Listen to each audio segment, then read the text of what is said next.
Bismillahirrahmanirrahim. Doogie, sit down. So welcome everyone, and I'm gonna, as soon as I give my little 2 seconds here, I'm gonna go sit with Doogie. Usually he just demands that I sit with him, like, you know, he's like, he owns me, so. Anyway, we're really excited about today. It's a very special session, and the only piece that I want to add, I always tell a couple of stories. It's you know, I'm going to talk more about our fundraising campaign, but in a nutshell, we need about 400 people to donate $100 a month for this to go. That's the fundraising goal, and I'll talk more about the details, but. You know, it reminded me of a story that the professor told me early on when we got married. I don't know if he's going to remember this, but he used to tell me stories about when he would be studying in the halakas, and where there would always be certain people that would stay in the mosque and pray while the other members of the halakha went out and did whatever they would be doing. So you had like this core group of people asking for God's help, and core people going out and serving God. Second story, I remember, and we actually have, welcome to the global community, because some of the people, we have someone as far away as Bosnia-Herzegovina, or Bosnia, Finland, the UK, you know, all across the US, I think Canada, so we have quite representation here. And I remember when we first got married, it was the time of the Bosnian War, and the professor was so just offended and upset and just, you know, completely torn up about it, that he literally wanted to jump on a plane and go fight in Bosnia. Now, if you know anything about the professor's health, you know that the second he'd step off the plane, he'd probably have an asthma attack and someone would take him out. And, you know, so I was like, okay, this is not a good idea to go and fight, although he really wanted to go. And, you know, I said, listen, you know, even the Quran says, you know, some people have to stay behind. You have to do your part in, you know, making sure that you know, you move the knowledge forward, and let the people who have the physical strength and the ability to fight go fight, so that everyone does what they need to do. And so I sort of see this project as very much like that. You know, we have someone who has dedicated their life studying the Quran and has the ability to push all of our knowledge forward, and all of our job is to get behind that and make it happen. So I really hope that, inshallah, we can all pray and we can all kind of gather everyone that we know to support this project. You know, I love the idea where, you know, we've had a lot of people ask about what they can do to help loved ones who have already passed. Well, this is a wonderful way to donate and give the hasanat to that person, and they will continue to earn hasanat, you know, forward. So that's a really powerful gift, and I hope that would be something that would convince, you know, more people to get behind it. So 400 people doesn't sound like it's not doable. I mean, it seems like we could do that. So we just have to make it happen. But so with that, anyway, thank you for joining us, and inshallah, I'm looking forward to a really wonderful session.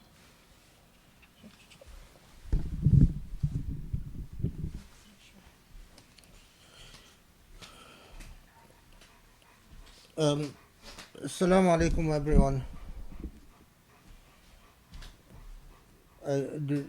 You have to tell me if anyone says anything, or if Okay. because I can't hear, of course.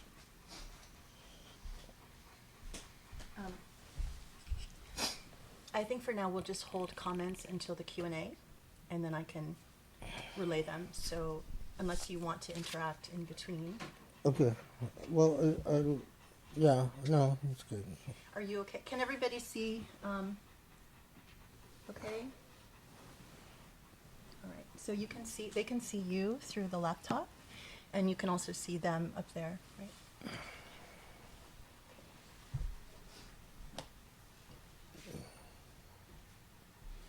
Assalamu alaikum, everyone. Bismillah ar-Rahman ar-Rahim. اللهم اشرح لي صدري ويسر لي امري واحلل عقدة من لساني يفقهوا قولي وصلي وسلم وبارك على محمد وعلى اله وصحبه يا رب. I'll start out with an introduction about what this is, and a word about the methodology, and then the sort of the goals, the hopes, um, and then inshallah we'll talk about the one of the surah as an example, if you will, as a prototype of or as a demonstration of this project and what it entails. I hardly need to underscore the importance of the Quran as the center for what Islam is and what Islam ought to be and what Islam was and what Islam will be. The Quran is the central text, the text that anchored the entire Islamic message, that is the heart and soul of what is Islam and what is Muslim. Within the Quran are the boundaries for how we can identify a Muslim, and also then what the direction and trajectory of that Muslim is.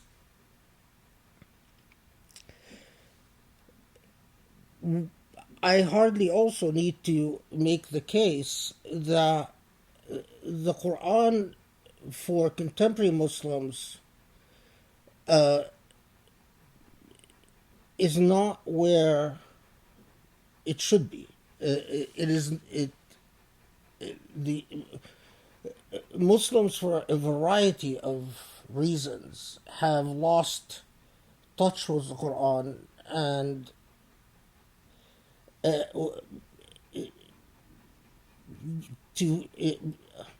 is not the central type of text that directs their lives and shapes their value system, and that helps or contributes in significant ways to shaping our consciousness and our understanding of the world and the way we relate to the world. There are many, many reasons for this, and I don't want to get into them because that will take us too far. One of the things that I've lived with for a long time and is, before we move on to this, if you think of from the time that the Quran is revealed and the Quran is finalized as a text within a defined, clear text with defined boundaries contained within a definable covers. So, and that, of course, we know happens quite early on in the Islamic message. And for Muslims, we believe that it even happens from the time of the Prophet ﷺ, from whether it's a historical perspective or a theological perspective. I'm not sure that the difference between the two is that significant, unless you take, some of the wild theories about the Quran that are out there. But these wild theories are very conjectural and don't have much that supports them. But what is fascinating is that from the time that the Quran becomes defined in Muslim life, to just illustrate the type of impact it had within Muslims, by the time that I was, in the 60s, there still remained a quite widespread practice that it was centuries old of thinking that all literacy begins with studying the Quran. So for centuries, Muslims would begin the process of literacy by teaching and absorbing the Quran, and for a very large number of Muslims, this would also include memorizing the Quran. But even those people who were not going to become scholars, were not going to become fuqaha, were not going to become jurists, even those people who were learning literacy, becoming literate, because they were going to become state functionaries, or they were going to become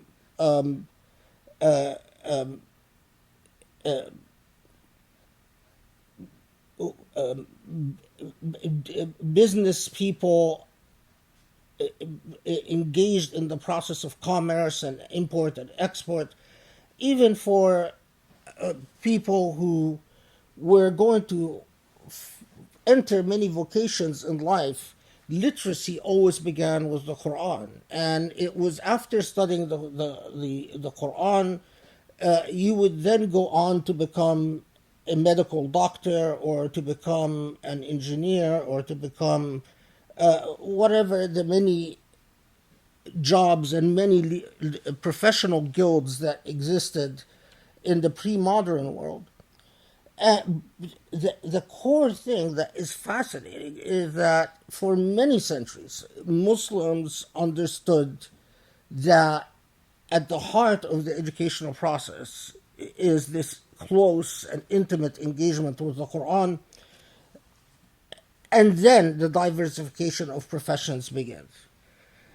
Of course, that practice starts weakening significantly during the colonial era, but even after colonialism, it continued to weaken, although surviving in the madrasas in rather inconsistent and very spotty fashion. And the quality control also deteriorated in madrasas throughout the Muslim world. We saw increasingly in the Muslim world madrasas attracting those who, to a very large extent, who could not afford to go to regular schools. And so both the quality and quantity of madrasas and Quranic literacy deteriorated very seriously throughout the Muslim world. Till we reached our day and age, where it is not unusual, by the way, to find Muslims all around the Muslim world, and not limited to one region or another, who practically have zero Quranic literacy. I mean, they might be much more comfortable in the English language than in the Quranic language. Their exposure to the Quran might even be more alien than their exposure to Shakespeare. A lot of educated Muslims, through their educational process, have had a greater amount exposure to Shakespeare, who is not embedded in their theology, in their religiosity at all. But nevertheless, the Quran has become a foreign text. And it's a foreign text not because we are unable to memorize surahs that we recite in prayer, but because we don't know how to read the Quran, or how to unpack the world of meanings and relate to the text in a way that shapes our consciousness and shapes our emotions and shapes our intellectual paradigms. Okay, so one of the things that was of great interest to me in my own Quranic journey is how to unpack the chapters of the Quran. Why is a chapter a chapter? We know from various narratives in the Sunnah that some surah, for instance, have 90% of the ayat, the 90% of the verses in a particular surah might have been revealed in Medina, but 10% were revealed in Mecca. But an example is Surah Al-Hadid, for instance. Surah Al-Hadid, the iron, is considered a Medinian surah. However, there are some verses in Surah Al-Hadid that were revealed in Mecca. Now, the gap between the verses that were revealed in Mecca and the verses that were revealed in Medina is, in the case of Surah Al-Hadid, is about 6 years. So you're talking about a substantial gap in time. But yet, the Prophet ﷺ, when it came time to organize Surah Al-Hadid and say, well, this is how Surah Al-Hadid will exist forever, the Prophet ﷺ instructed that these verses that were revealed in Mecca be placed in Surah Al-Hadid, which is a Medinian surah. Everyone follow what I'm saying? Anyone confused? I'm going to repeat it one more time. There are surah that from beginning to end were revealed in either Mecca or Medina. That's straightforward. The entire surah was revealed from beginning to end in either Mecca, the Meccan period, or the Medinian period, either before the Hijrah, before the migration, or after the migration. However, there are surah where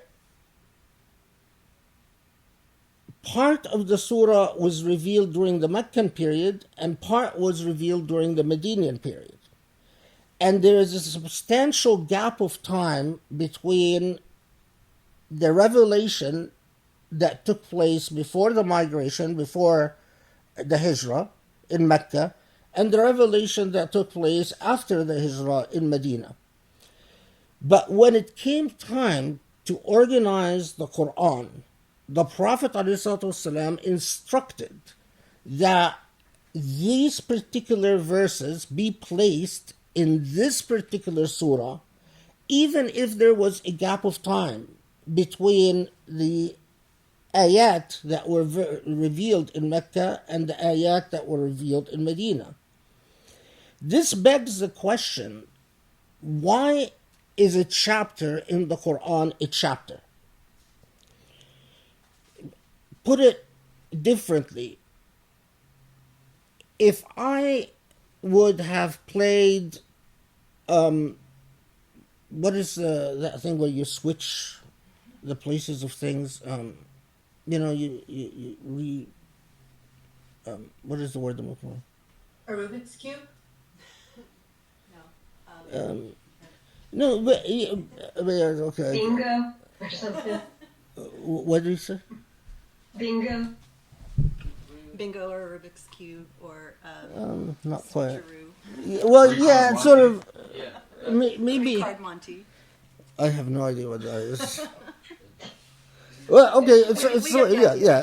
The switching around, if I would switch around ayat from Surah Al-Baqarah and put them in Surah Al-Nur, and take ayat from Surah Al-Nur and put them in Surah Al-Mu'minun, would that alter the meaning? Would that affect the meaning? And especially for so many Muslims, when they read the Quran, it seems to them that much of the Quran is quite repetitive, that it says the same things more or less over and over. And again, is there a coherent thematic unity within the structure of each surah, so that when we say a surah, it is in fact very much like a chapter, that you cannot alter the structure of the surah without significantly impacting the meaning of the surah? That has been a lifelong engagement and a lifelong question for me. why did Allah make a surah as it is? Why does why, for instance, why do we have 5 chapters in the Quran that are known as the musabbihat, the chapters that start out with Subhanallah? Is there something distinctive about the 5 chapters that are musabbihat? Is there something particular and specific that would make these chapters start with Subhanallah as opposed to all the different other beginnings that you find elsewhere in the Quran?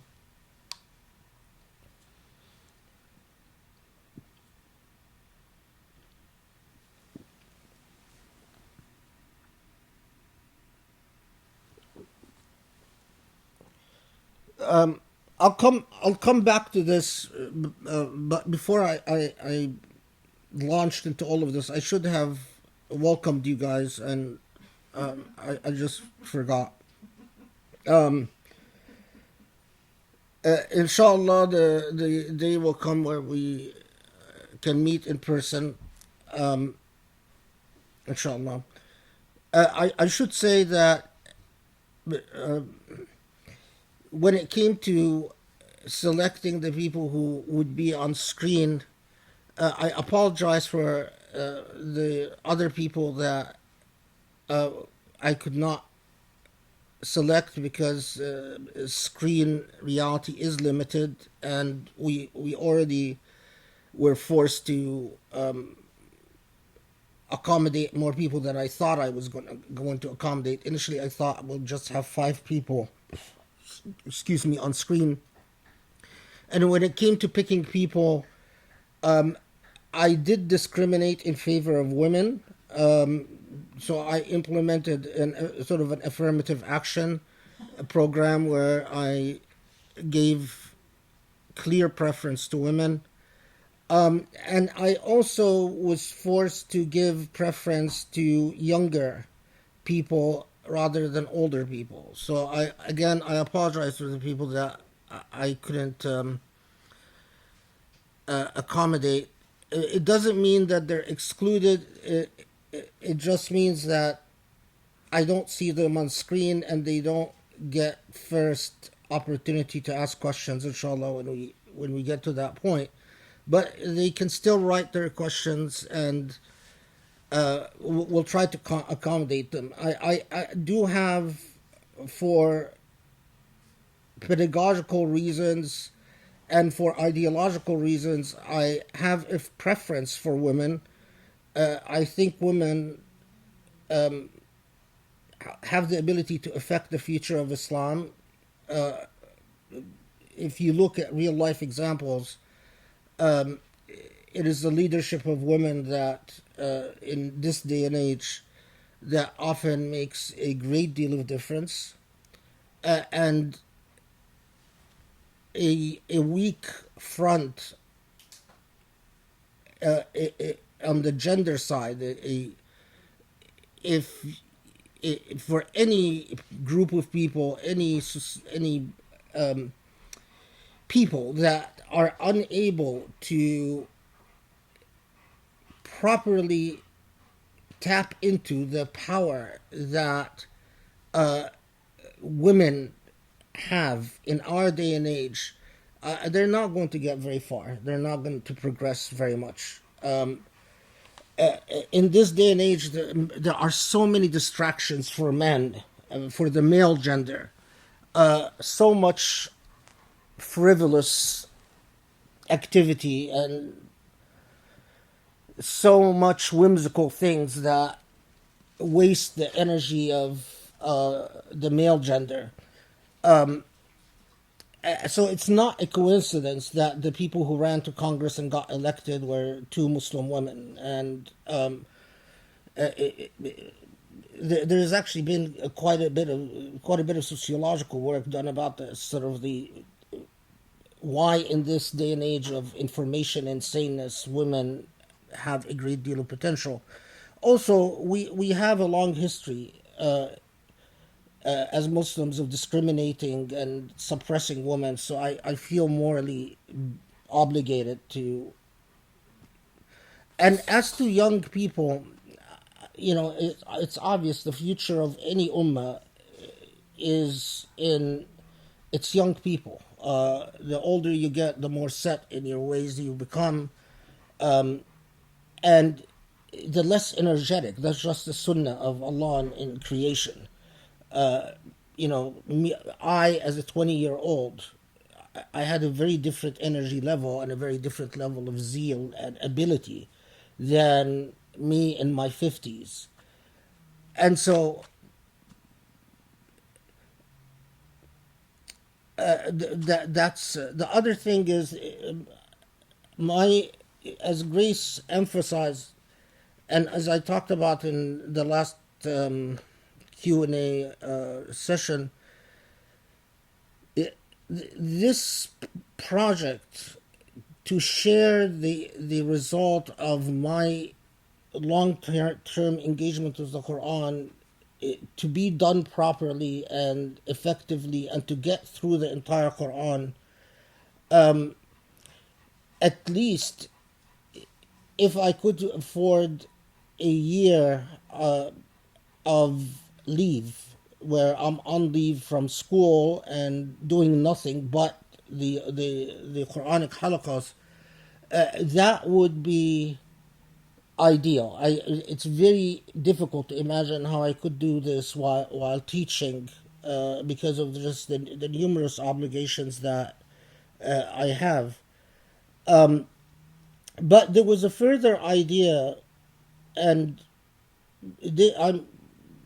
I've already talked to Grace about this, is that if this thing about taking off a year to teach the Quran, I am at this stage in life where you start thinking very seriously about when you meet Allah and you are asked about what you've done with your knowledge, and so you get to a certain stage in life where the training of others and the preparing of others to carry the torch, so to speak, you don't just leave a legacy of written books, but you leave a legacy of living books, human beings. And in fact, the way I was raised was that to always think that the value of a teacher is in what a teacher leaves behind in terms of students, rather than anything else, the quality of a student that a teacher leaves. I have not been, to be quite honest with you, I have not been very successful on that front. I have not left a very large body of students that, and I'm not even sure that I've left any body of students. I mean, there are some, of course, clear exceptions, people that I've had long associations with and at least contributed to their training in one form or another. Only Allah knows the best to what extent. But anyway, the idea is that during that year, hopefully we can invite 2, 3, or 4 people that would undertake a great sacrifice on their part, and that is to take a year off their lives and come to LA. Our hope is that we'd raise funds to be able to pay for their lodging and their food, and at a minimum, and that for that year, they would train very closely with me on the Quran. But this would require complete dedication, and the reason that it would have to be one-on-one, and it would have to be in person, and it would have to be that these people would come and live close to where I am for a year, is that for this type of project, I don't need smart people. I need wise people. And wisdom is not just the product of IQ. Wisdom is the product of that remarkable combination between the heart and the mind. And the heart and the mind strike the mizan between these two. There are a lot of people who are extremely sharp and very studious, but are idiots in every sense of the word. And there are a lot of people that have very big hearts, but absolutely no power in intelligence-wise. They're not studious at all, and as a result, they're fools. They're all heart, but they learn nothing from the experiences of others as documented in writing. For that year, what these individuals would do, they would prepare the chapters that we will discuss. So they read them, they prepare them. Would meet with them daily or once every 2 days to discuss the types of things that I will not have time to go into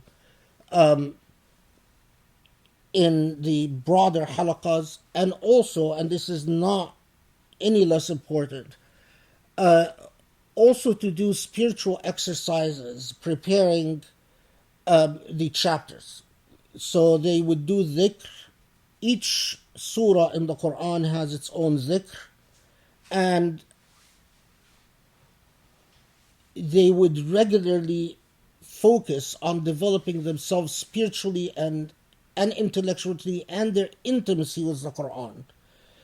And after that year, hopefully, they would go on to I pray to take the message further than I could have ever taken it, and that would be my sincere hope. Of course, all of this is at this point a dream because we don't have the funds. And I'm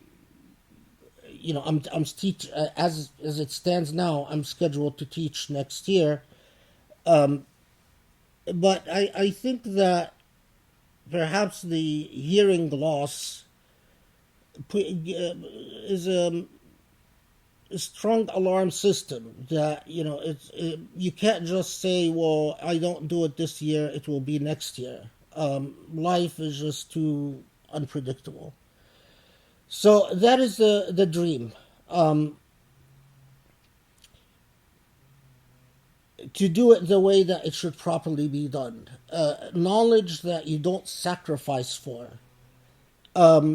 is knowledge that you don't learn. Knowledge that comes cheaply. We human beings, our psychology is that we have a tendency not to respect anything that doesn't cost us. And that's not necessarily bad. It just, that's the way our psychologies are as human beings. We don't value what comes free. And the way that we learn to cherish something is by coming to appreciate its scarcity and its cost. Think of the way that even when you were a child, the way you were taught value by your parents is to learn that things have value because they're not necessarily replaced, or if replaced, they are replaced at a cost. And as a child, if you had not learned this lesson, that's exactly how you grow up to be spoiled rotten. And think of any child that is spoiled rotten. They're insensitive. They can't understand the feelings of others, and they take everything for granted. And they take everything for granted because they were not indoctrinated with the idea of cost and sacrifice. Anything that costs you energy, exhaustion, financial resources, substantial time, is something that impacts your psychology and impacts your intellect at a different level of consciousness than something that doesn't cost you.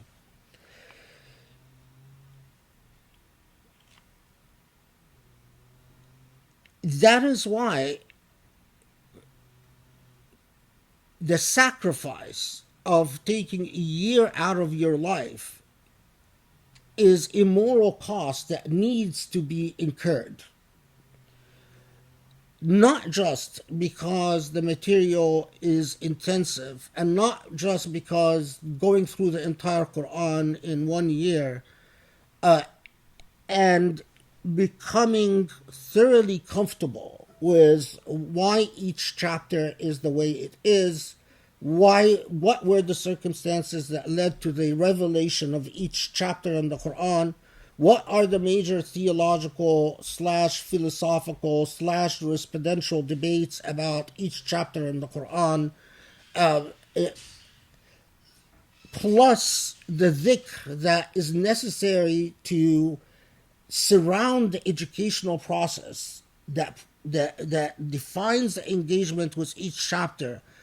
That dhikr brings the element of Allah's barakah, because without Allah's barakah, without Allah's blessing, it is impossible for the Quran to unlock its secrets and to unlock its keys. If you don't have Allah's barakah, you can read the Quran a million times. I mean, think of Orientalists. Montgomery Watt, I'm sure, has gone through the Quran. I used to know Patricia Crone, the late Patricia Crone, quite well, and I know that she read the Quran many times. But so what? She's not reading it with barakah. She's not reading it with that element of Allah's touch, Allah's madad, Allah's aid. And so nothing will penetrate, and nothing did penetrate to Patricia Crone's heart. Nothing penetrated Montgomery Watt's heart. I used to be a student of Avram Yudovich at Princeton, or one of my teachers. I know from my long conversations with him and Michael Cook, nothing ever penetrated their heart. I have a colleague here at UCLA whose specialty is the translation of Arabic text, and he knows Arabic quite well. But without the element of barakah, your heart is locked up. And so that dhikr is critical to the process of engagement, and it mirrors my own long engagement with the Quran itself. Okay, can we see if anyone has any questions about the Yes. either the halaqah or the more intimate deal? Does anybody have any questions? Feel free to unmute yourself. And So how do I sign up for the more intimate one? how do I sign up for the more intimate one? This is Serene. I should put should wear your glasses, yes. Yeah, I'm blind without my glasses, so I actually can't see anything. Okay, who asked that? This is Serene. Well, you just let us know at this point. I think we would be able to accommodate, at maximum, would be 4 people, because, of course, we need to raise the money. To at least pay for those 4 their lodgings and their food. But still, it would be a substantial sacrifice on your part, because you're putting a whole year of your life on hold. And, I don't know if you're going to be unhappy with the food we supply and, want to go to Westwood and party or something like that. Right. Whatever. So, yeah, so just letting us know, that's one. And then doing dua, sincere dua that we are able to raise the money. I I mean, and I don't say this to be an alarmist. It's like you don't know if you're. I don't know if I'm going to be around the next year, and I just feel increasingly pressured to unload what is within this brain to people that I pray can carry the torch forward.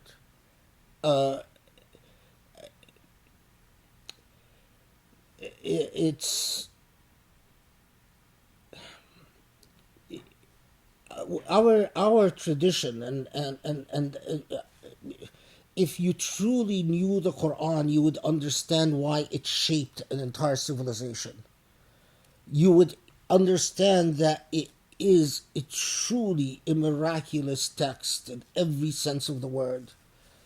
And then if you understood the Islamic tradition, and it's a broader issue, you'd understand that as traditions come, and note, as traditions come, so as placed within the context of other traditions, Jewish tradition, Christian tradition, Buddhist tradition, Hindu tradition, this is a remarkably rich and nuanced tradition. And far more nuanced, even compared to the post-industrial revolution tradition of modernity. I think the tradition of modernity is already exposing its major flaws and deficiencies. And I think that humanity will inevitably look back to these older traditions to anchor itself in meaning, because the level of alienation among humanity is profound. Modern philosophies have not yielded the type of anchoring for human beings, and for human beings for thousands of years were anchored in these complex religious traditions that mitigate that negotiate the sacred and the temporal. And we're already seeing that. I mean, if you travel in Europe and you travel in, look at the way Russia has gone back to its own Christian tradition and negotiating that tradition within modernity as it tries to anchor itself in a realm of meaning. It is inevitable, but the way things stand now, when Muslims look back to that tradition, I'm not sure that Muslims know what to anchor themselves in. And that's extremely unfortunate.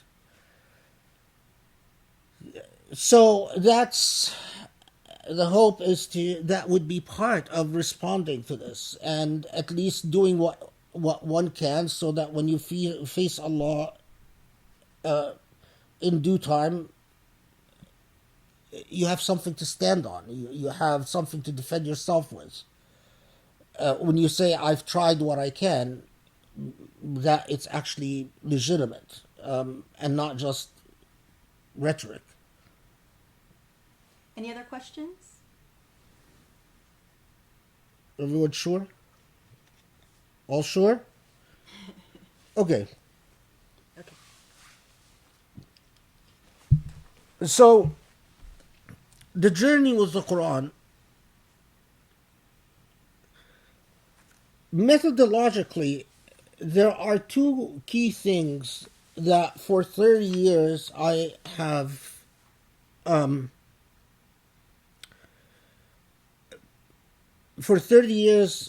have been of central significance for me. And unlike my other tafsir halaqas, and I've said this before, the tafsir that I've learned is a line by line tafsir, and it's 50% of it is linguistic, 50% of it is knowing Arabic grammar and knowing what is the i'rab, what is the grammatical structure of every word in every ayah, and that grammatical structure often defines the meaning. And then learning what all the different schools of thought said about the meaning of every ayah in every surah. And when then you do a traditional tafsir, which I do in my other halaqah, you basically are communicating what all the different schools of thought, what all the different main scholars said about what every ayah means, and that's pretty much what the traditional tafsir and which is to a large extent a hermeneutic tafsir. But what had engaged me, I tried with greater levels of success in my later life than in my earlier life, to unshackle myself from the I don't want to say burdens, because I don't think tradition is a burden. I think tradition is a blessing. But from maybe the habits of tradition, and to step back and to try to understand these surah the way that they could have been possibly received at the time of revelation. From my reading in history, I know, and there is a considerable amount of evidence, that Arabs who their abilities in poetry and their comfort with eloquence, Arabic eloquence and Arabic grammar was profound. And the Quran impacted them at an emotive and an intellectual and spiritual and moral levels in ways that for the modern Muslim are very difficult to understand. I mean, when you find people who listen to the Quran, and after having listened to the Quran, they are practically willing to sacrifice all their wealth, sacrifice their stability, their future, their careers, travel to an entirely different polity, maybe even fight family members in wars, become thoroughly centered around the idea of trying to invite their own families and loved ones to salvation. The Quran had an impact on them that is very hard for us to reclaim or to even internalize. Just because you are an Arab and you know Arabic doesn't mean that you have the type of relationship with the Quran that existed 1400 years ago. In many ways, growing up as an Arab has become an impediment, not the opposite. Because you grow up surrounded with hearing Quranic phrases repeated dogmatically and rhetorically.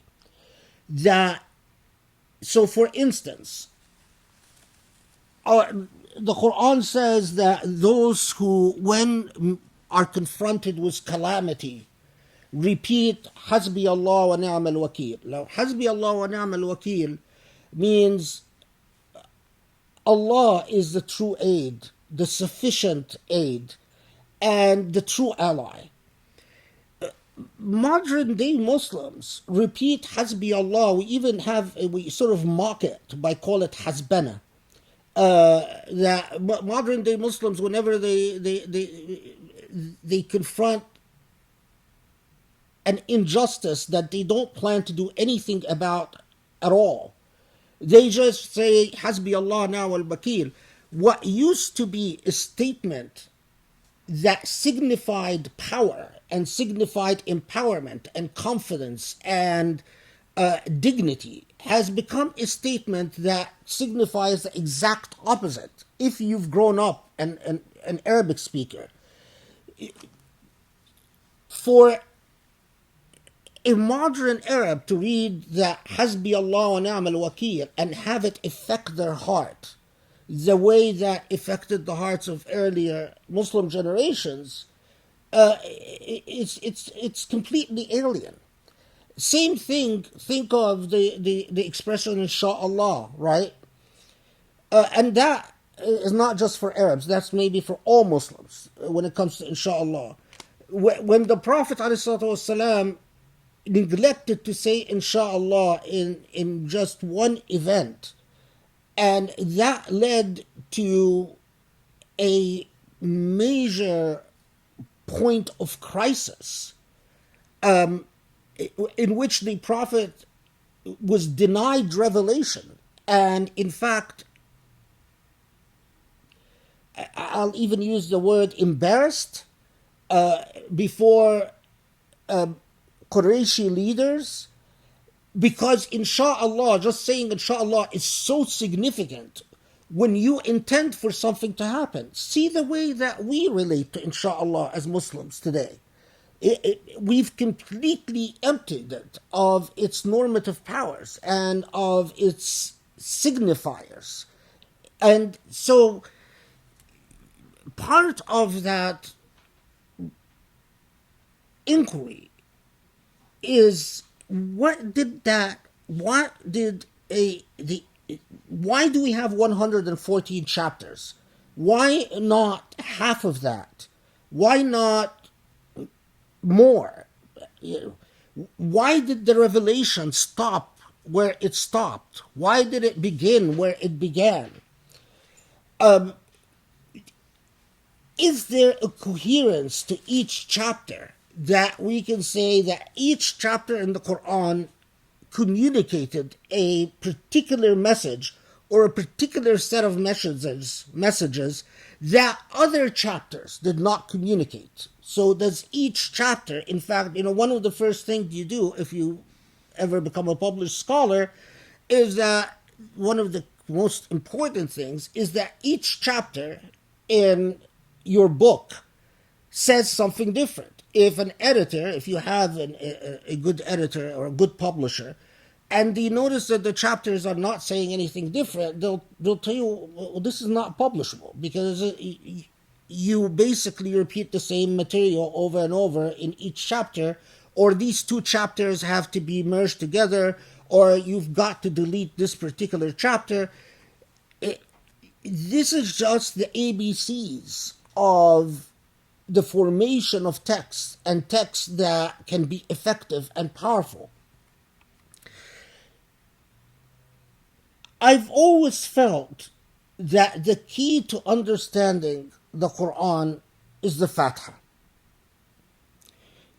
Why is that? We know that the Fatiha, in terms of order of revelation, it was revealed either number 5 or number 7 in terms of order of revelation. But we also know that from the time that the Fatiha is revealed, it immediately occupies that central position. Other than the fact that it's called the Fatiha, other than the fact that it's called the opening, the unlock, the key, the beginning of the journey, there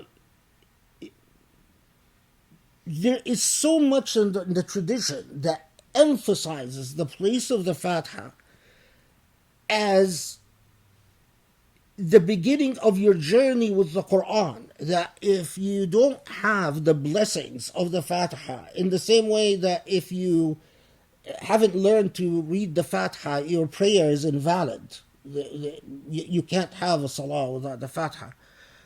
If you forget to say the Fatiha in rak'ah, then the entire prayer is negated. It's not, you can't do sujood al-sahw because you forgot to say the Fatiha. The prayer is void, and you have to repeat the entire prayer. You can forget to say a surah.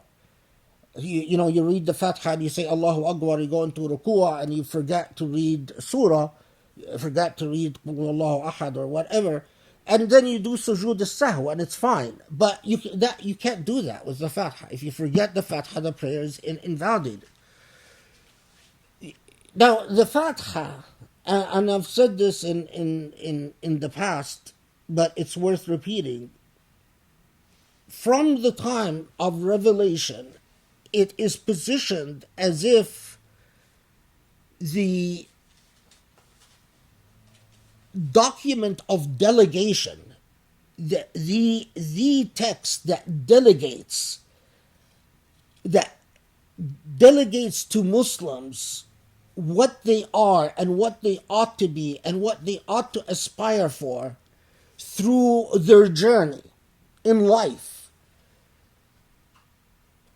It tells you to begin in the name of God, the most merciful, defining that God, anything that is not engaged in Allah's name, with Allah's name, and the defining attributes of that name is batil, it's wrong. To the extent that we cannot kill anything, and a lot of Muslims have forgotten these ethics, that if you can't kill a fly without saying Bismillah ar-Rahman ar-Rahim, or you should not. You can't see a cockroach and kill it without saying Bismillah ar-Rahman ar-Rahim. You can't eat without Bismillah ar-Rahman ar-Rahim. You can't pray without Bismillah ar-Rahman ar-Rahim. Bismillah ar-Rahman, you can't do wudu without Bismillah ar-Rahman ar-Rahim. Bismillah ar-Rahman ar-Rahim, you are saying, I am doing it with Allah's permission. The reason that the authority comes to me from the most compassionate, the most merciful. And as a result, if you don't do it compassionately and mercifully, you're in trouble. I mean, that's that's an old theological point, but Muslims forget the extent to which it was anchored, again, in their theology and in their law. Because Muslims built an empire, and empires do, engage in politics, and politics does very ugly things and very harsh things and so on. But theologically and jurisprudentially, that remained the case, that you as a Muslim must remind yourself and relate to the cosmos by saying, the reason I am doing this, or as I do this, if it's consistent with Allah's license, then it is okay. But if it is inconsistent with Allah's license and Allah's mercy, you're in trouble. You can't chop down a tree without saying Bismillah ar-Rahman ar-Rahim. If you do, you're committing a serious sin. I know that the post-Wahhabi Islam, we've lost so much of that. We're not raised with that in the way that in the 16th century or 17th century, you would hear your parents say that all the time. When I was growing up, I still had that, in meaning my grandmother and my grandfather would still say Bismillah ar-Rahman ar-Rahim before they go after a cockroach, or before they kill flies, or before they get cut. I still remember very, very distinctly my uncle finding a grasshopper, a lizard in the home, and my uncle struck the lizard without saying Bismillah ar-Rahman ar-Rahim, and my mother was so upset she wouldn't talk to him the rest of the night. The idea that you took the life of something while neglecting, and I still remember her saying, is this the way our father raised us? Is this the way our father raised us? Now, of course, look at how much we've lost, because I am sure that strikes many of you as foreign. But if you wouldn't have needed to be born that far in the past to actually have this be very natural, and you would know this as, of course, that's obvious. You can't cut a flower without Bismillah ar-Rahman ar-Rahim. Because you do it in Allah's authority, in Allah's name. So the Bismillah Rahman Rahim, the Alhamdulillahi Rabbil Alameen, that your relationship with everything in existence is acknowledging Allah's gratitude, the humility that comes from the acknowledgement of the. If you don't have that humility vis-a-vis existence, you are a curse upon existence. Because human hubris will inflict an enormous amount of damage upon existence unless you have that humility, unless you understand that anything you do it by permission from the divine, and that divine is most compassionate, most merciful, so you can't invoke that permission to commit cruelty, and that all that comes to you and all that comes against you is interacted with within a relationship of gratitude to the one that you should be grateful for. And what Iman is built on is gratitude. That you either have the humility of being a grateful human being, or you haven't learned gratitude. Think of people that you've encountered in life that are either grateful or ungrateful. Think of the ugliness of ingratitude and the beauty of gratitude. If you've ever been kind to someone who repaid your kindness with betrayal or with think of the ugliness. And so recognizing the morality of gratitude, and again, in terms of virtues, we forget that gratitude is a moral virtue, and that when Allah tells us, teaches us to be grateful towards Allah, Allah is not just teaching us an ethical value towards the divine, but an ethical value that will define our relationship with one another. And much of human cruelty and much of human harshness is because of the lack of gratitude, the lack of this basic kindness, where we recognize our dependence on one or another, and we recognize the morality of our intercourse as human beings. Okay, well, anyway, so go through the Fatiha, and if inshallah, if that plan of doing the training that I'm dreaming of with 3 or 4 people, this is something that I would actually do with them, where we go through the Fatiha and there was the Fatiha is a very powerful dhikr, and you don't know the power of that dhikr till you spend a night doing dhikr using the Fatiha. You repeat the Fatiha over and over and over for a few hours, preferably before Fajr, between Isha and Fajr, preferably closer to the hours that precede sunrise, or precede the coming of Fajr, not sunrise, the coming of Fajr. While focusing, you don't just repeat it. Every time you repeat it, you insist, I want to focus on thinking through the full connotations of what does it mean to invoke the name of the most compassionate and most merciful God? What are the total implications of this? What does it mean to learn the virtue of gratitude as a central virtue in human existence?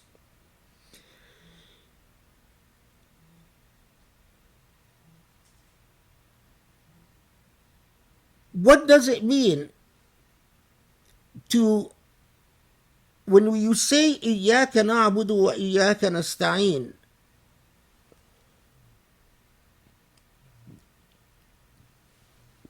Grammatically, what this saying, what إياك نعبد وإياك نستعين it means, is that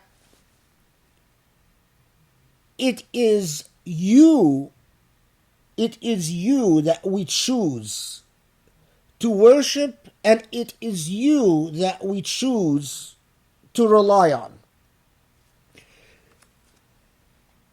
The implicit meaning of this is that you, as a human being, you will worship something and you will rely on something.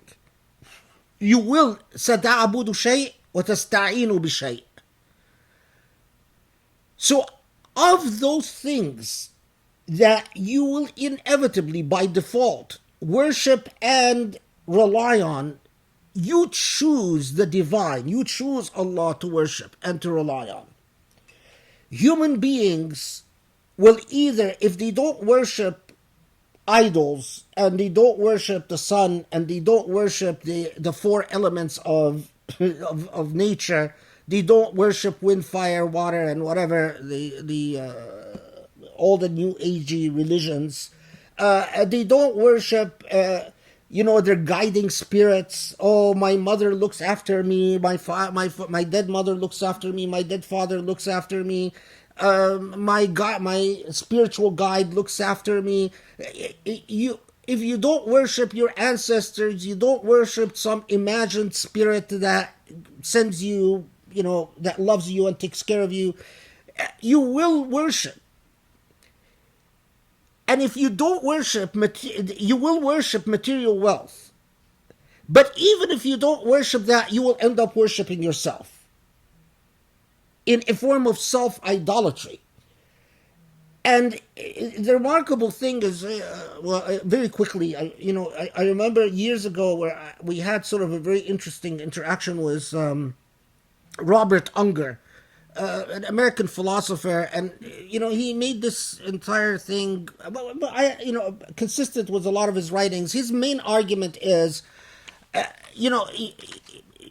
human beings are alienated and uprooted and disinherited, and the level of alienation that modern humans are confronting have led to horrible things, have led to things like drugs and alcoholism and suicide rates and depression rates, have led to a great deal to social ailments like racism and sexual harassment and human trafficking and forced sex and trafficking in human beings and sex industry, have led to a lot of horrible things. Robert Unger says, well, the solution is religion. However, he doesn't believe in God. So what is the solution then? Secular religion, where human beings must become the God. So he says, we can tap into the best that religion has to offer, but because religion is false, then we can just worship ourselves. This is classic Nietzschean philosophy. He's sort of just regurgitating Nietzsche, and regurgitating Ayn Rand. And we all know what Nietzsche has resulted in and what Ayn Rand has resulted in. If you want to see the byproduct of Ayn Rand's philosophy, look at the neocons. Look at the New Jesus movement, the family in Washington, D.C. If you look at the privileges of the rich. And so, I got into it with him. This hijacking of religion, I think it's more foolish than simply saying there's no hope. We human beings just have to, there is no God, and let's just deal with the consequences. But to try to solve that by doing exactly what Ihdina Sirat al-Mustaqim has alerted me centuries ago that you're going to end up trying to worship yourself. It's just a remarkable prophecy. And anyway, so until we get in the Fatiha, this magical moment when the Fatiha tells us Ihdina Sirat al-Mustaqim, and we read it, we recite it all the time, guide us to the straight path. But the straight path is the path of moral virtue. It's the path of beauty. It's the path of goodness. It is the path of understanding the Quran. When you study the Quran to say, I want to understand Allah's message in an intimate and clear way, that's Ihdina Sirat al-Mustaqim. And when you say غير المغضوب عليهم ولا الضالين, that's the other side of the Sirat al-Mustaqim. You are either a person who is a conscientious engagement with all that is represented by divine virtue, or you're not.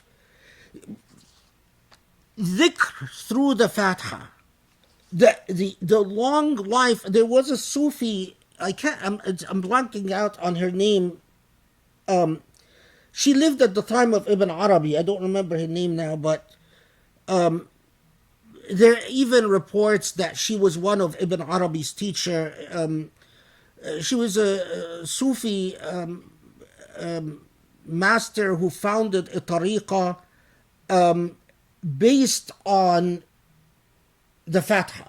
I mean, her entire tariqah their entire dhikr processes was through, they would have a day saying Bismillah ar-Rahman ar-Rahim. Then the next day it would be Alhamdulillah Rabbil Alameen. Then the third day it would be Ihdina Sirat al-Mustaqim, and so on and so forth. Anyway, it's a very interesting Sufi tariq. I mean, they didn't survive after Al-Andalus fell. We lose trace of their members and so on. Anyway, that Fatiha and reading the entire Quran in light of the methodology of the Fatiha is what led me to this conviction that each chapter in the Quran has a central or either a theme or themes that are unique and particular to each chapter in the Quran. Much more can be said about this, as I say. I mean, I'm summarizing 30 years of life in minutes. I wish I could share with you the moments of anxiety, the moments of agony, the moments of hope, the moments of tears, the moments of smiles, the moments of exhilaration, of excitement, the supplications, the begging, the praying, when you sit for hours and say, Allah, Allah, please open my eyes, allow me to see. I everything every fiber in my being tells me there is something to see. It's just I am not seeing it. Help me see it. So that is what began this journey, what accompanied this journey. And then the second element. How did the names of the surah come about? This is a very fascinating issue, because there are 2 points of view that you learn from the tradition. One that says that the names of the surah came from the Prophet ﷺ, that in the same way that there were qira'at. Did we lose anyone? Yeah, we lost him. But I think in the same way that there are qira'at in the Quran, that the Prophet ﷺ said each surah, that's the name of each surah, and that some surah, the Prophet ﷺ authorized several alternative names. So Surah Muhammad, for instance, is also known as Surah Al-Sharia. And other examples that we could get into.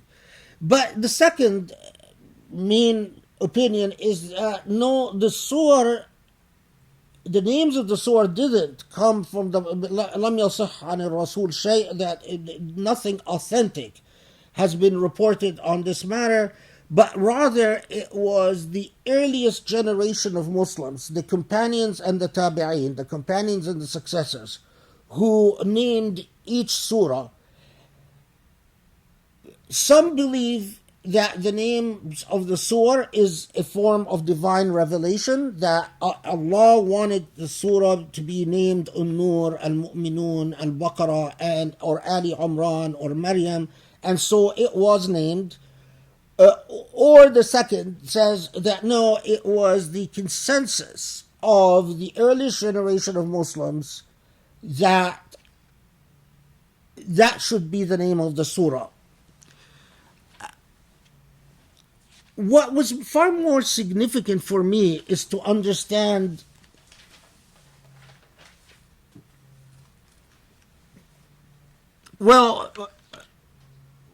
why, whether it was the Prophet ﷺ or the successor, the companions and the successors that picked the name of the surah. What was the significance of that? What is the significance of the name?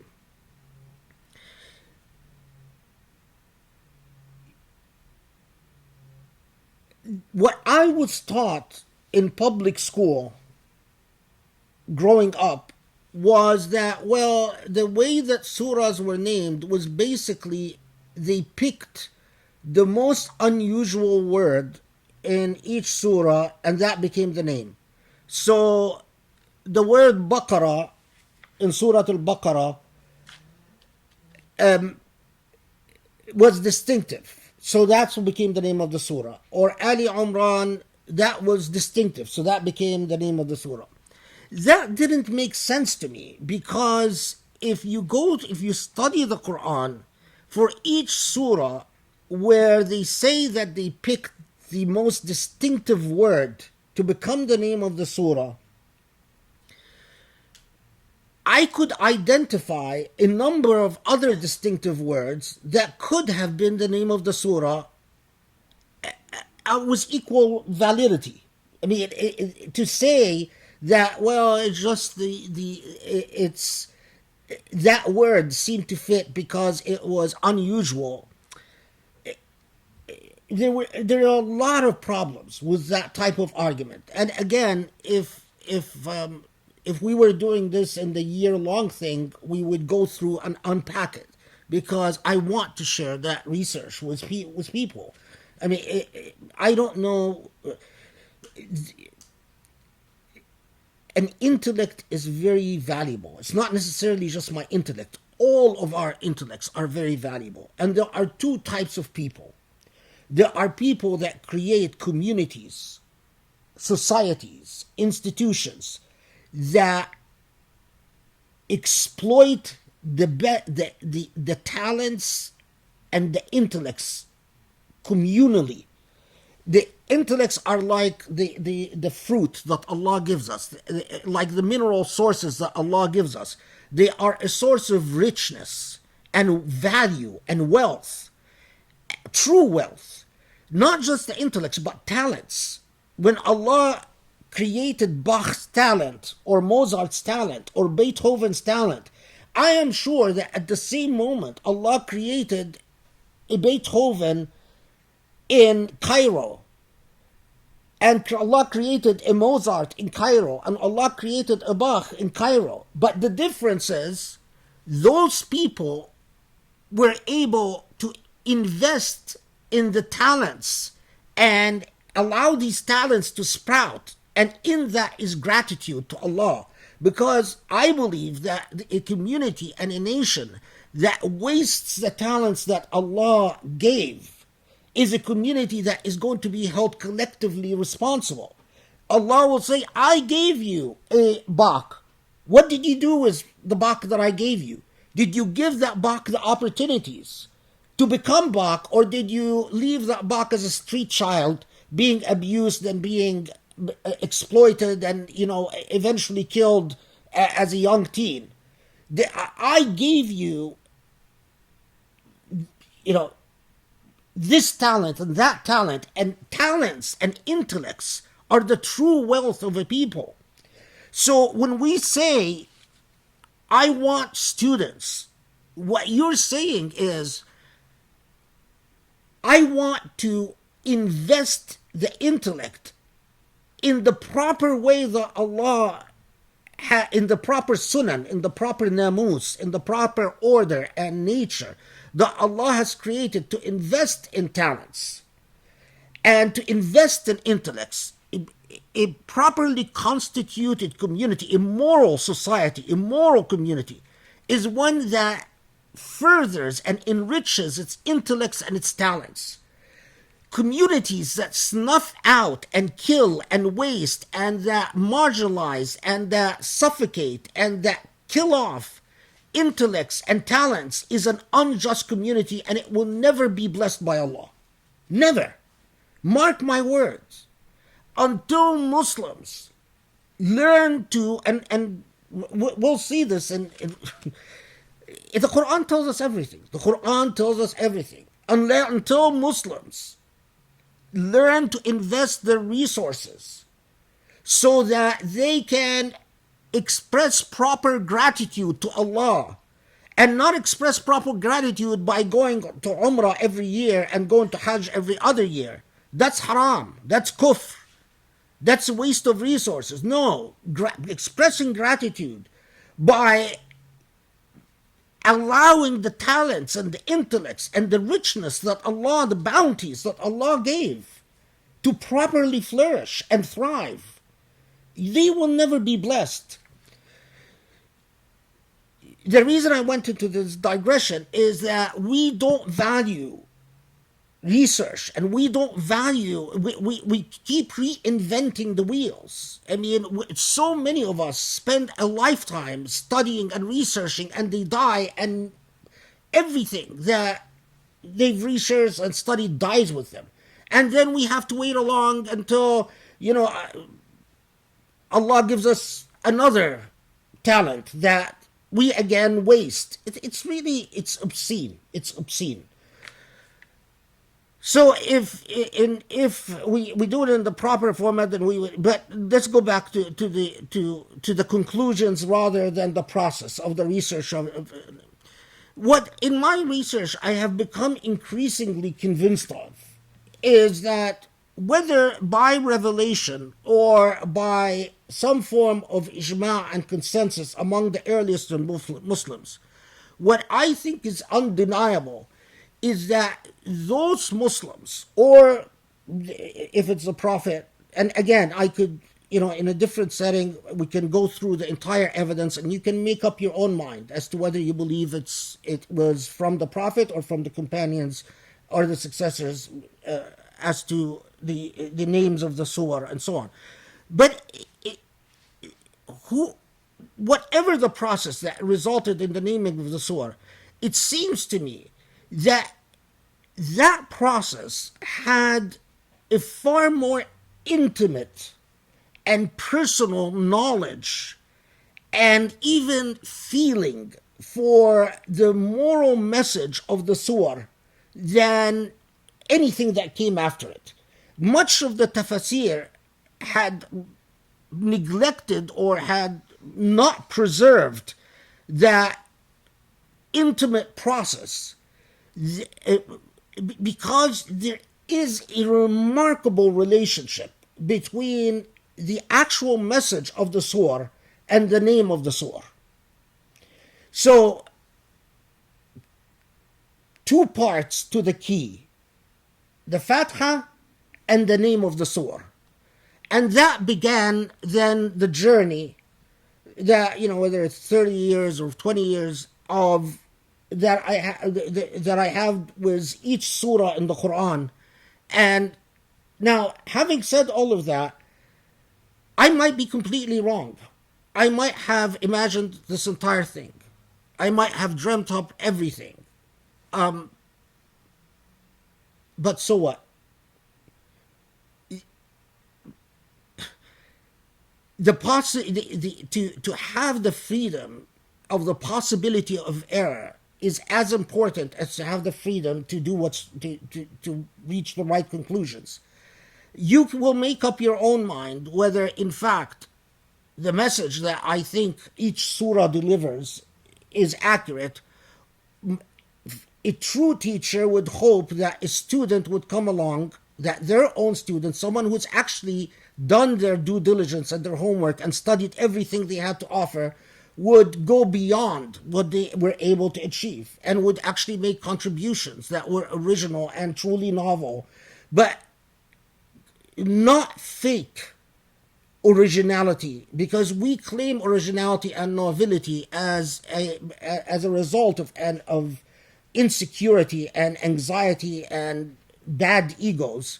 That is that is more often superficial than real. In fact, modern Muslims are obsessed with trying to position themselves as authorities over a tradition that they actually have not mastered. And that's because, again, we as a defeated people suffer very deep insecurities about ourselves, about our relationships to one another, about what defines us as a people, as a community, as a nation, as an ummah.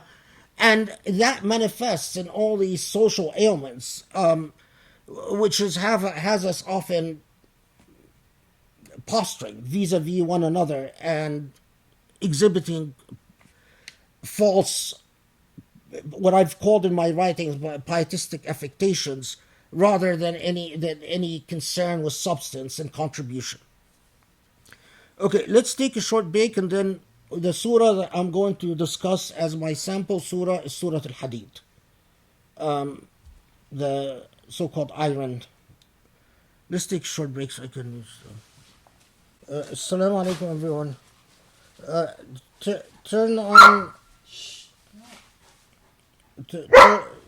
No, you keep quiet.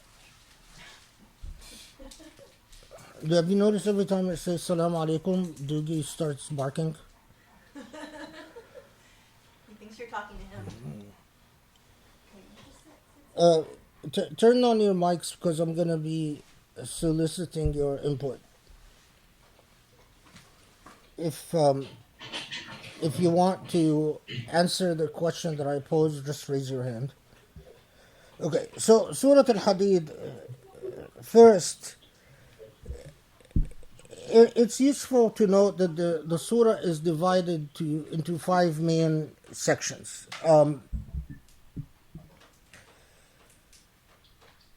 And as we will see, the structure of so many of the chapters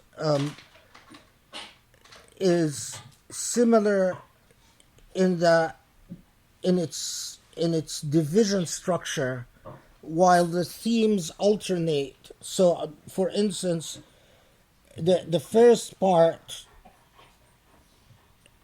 explains the glory of Allah. The second part positions what Iman is. The third part explains the consequences of Iman and the consequences of a defective Iman and a flawed Iman. The fourth part focuses on the humility of human beings and their relationship to their Maker. And then the final part, the fifth part, has a message to non-Muslims, to particularly, specifically people of the book. We will find that a lot of surahs that alternates. So it could be that the message to the people of the book is the second part, and the consequences of the Iman could become the fifth part. But this 5-part structure, or 6 parts sometimes, is quite common throughout the chapters. And we already said that Surah Al-Hadid is among the 5 surahs in the Quran known as the Musabbihat. What that means is that they begin with tasbih. They begin with Sabbaha Lillah or Subhanallah. And we'll talk in a second about the significance of that. Third, we've already noted that according to the vast majority of authorities, Surah Al-Hadid was revealed in Medina, and with the reports that say that some parts of Surah Al-Hadid was revealed in Mecca much earlier. However, these verses were placed in Surah Al-Hadid by instruction.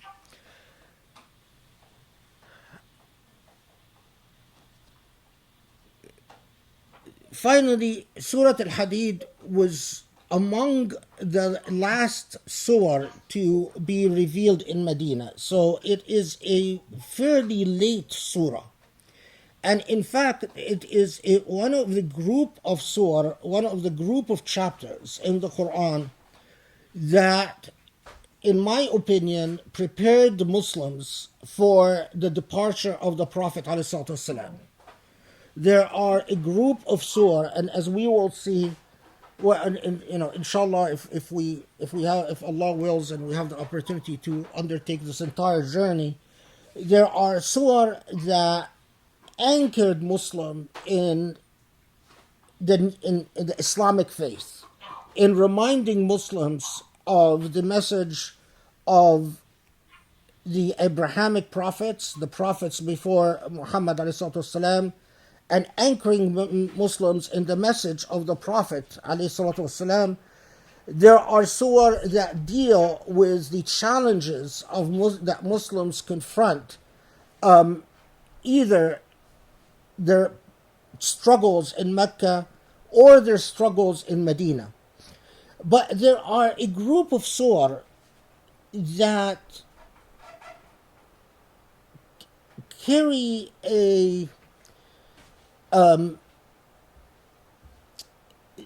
that seem to have as a primary purpose leaving Muslims with a legacy beyond, a message that would anchor them and allow them the strength, the endurance to remain implanted in the Islamic message, especially after the death of the Prophet ﷺ.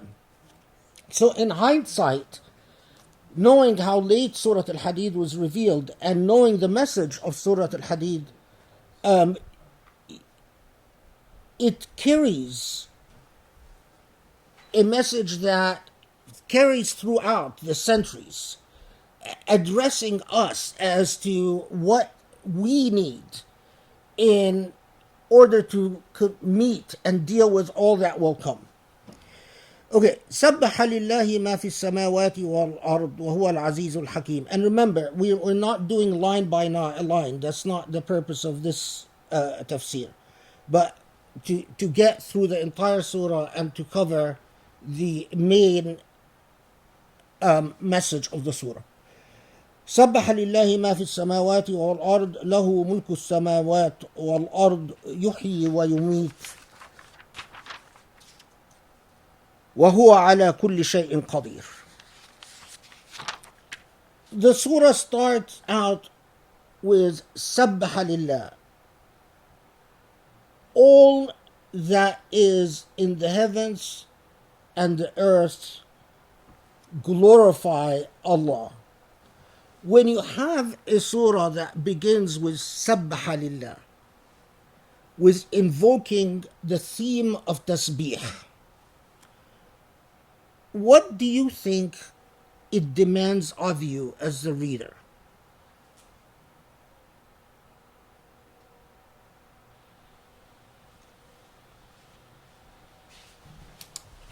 You're asking for input, right? Yeah. Okay, so he's asking for input. So if you have something, go ahead and raise your hand. I can tell you the name. Anyone? No takers? Sitting. Focus on the object that is going to come after the. This is Omar. I'm sorry, can you say it again because I need to repeat it. So I didn't quite understand what you said. Yeah. It's pointing the attention to the object that is about to come in Pointing the verse, the in the first attention verse.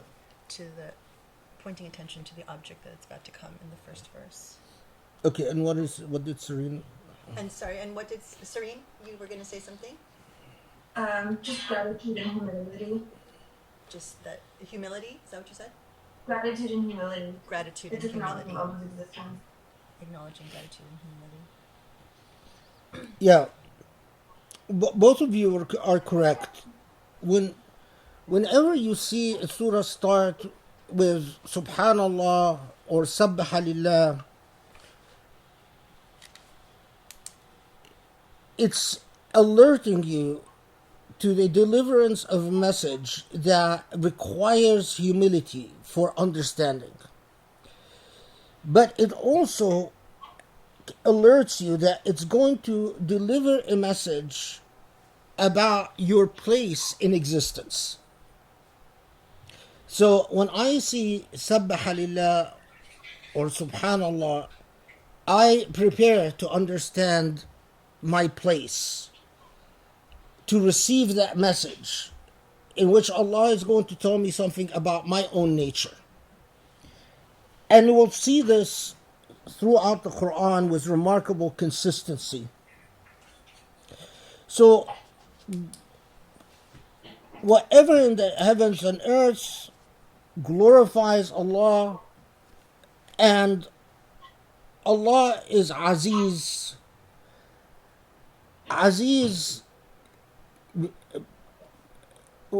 word that connotes honor and nearness. And someone who is Aziz, it could even be translated as dear. Someone who is dear to you. But not dear in the sense of just intimacy, but intimacy with honor. Al-Hakim, the wise and all-knowing, aware of all that happens. The owner of the heavens, of the earth, and the one who has absolute ability over everything.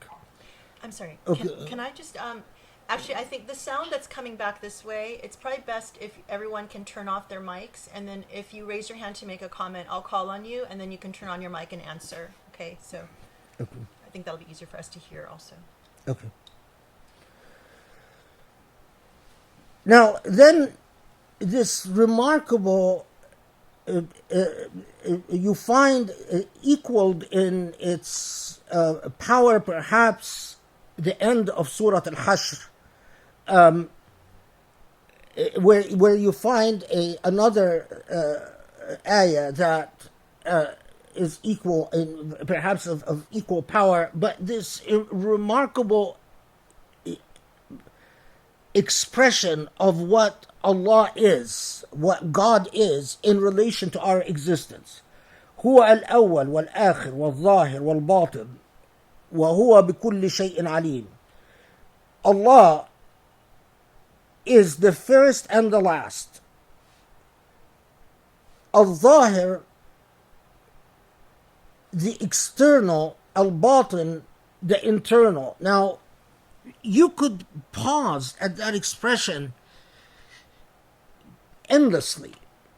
Al-Zahir is the one who is manifested in all that is seen and experienced, but Al-Batin is the one who is manifested in all that is unseen and unexperienced.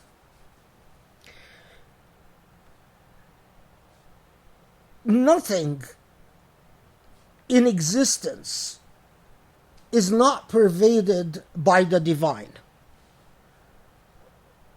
Nothing that we can experience in existence is not pervaded by the divine.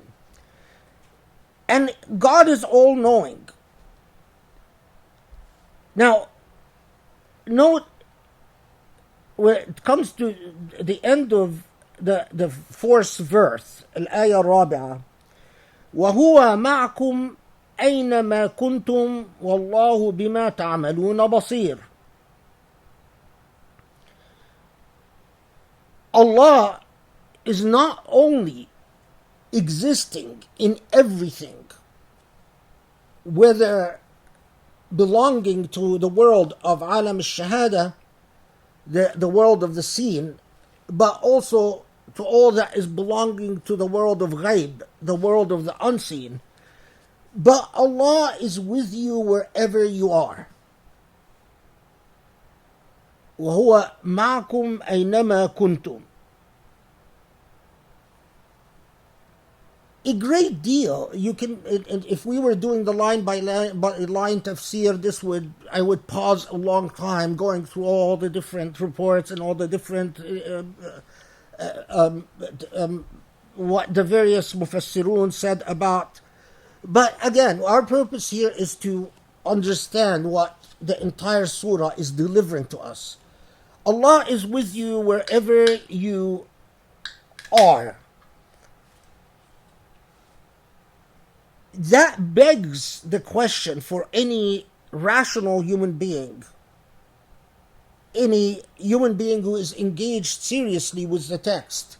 Well, if Allah is with me wherever I am, can I feel that existence? That's the most natural question that would come to you. Perhaps you will not have the means to understand the nature of that existence. So how is Allah with me wherever I am? But the one that you would hope you have access to, or possibly can have access to, is, can I feel that existence?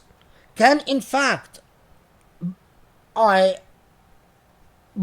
my consciousness experience that divine existence that I've been alerted to, that in fact the divine is in everything, in the entire creation. There is nothing in creation that is empty of the divine. But I myself, as a human being, Allah is with me wherever I am and wherever I go. Okay.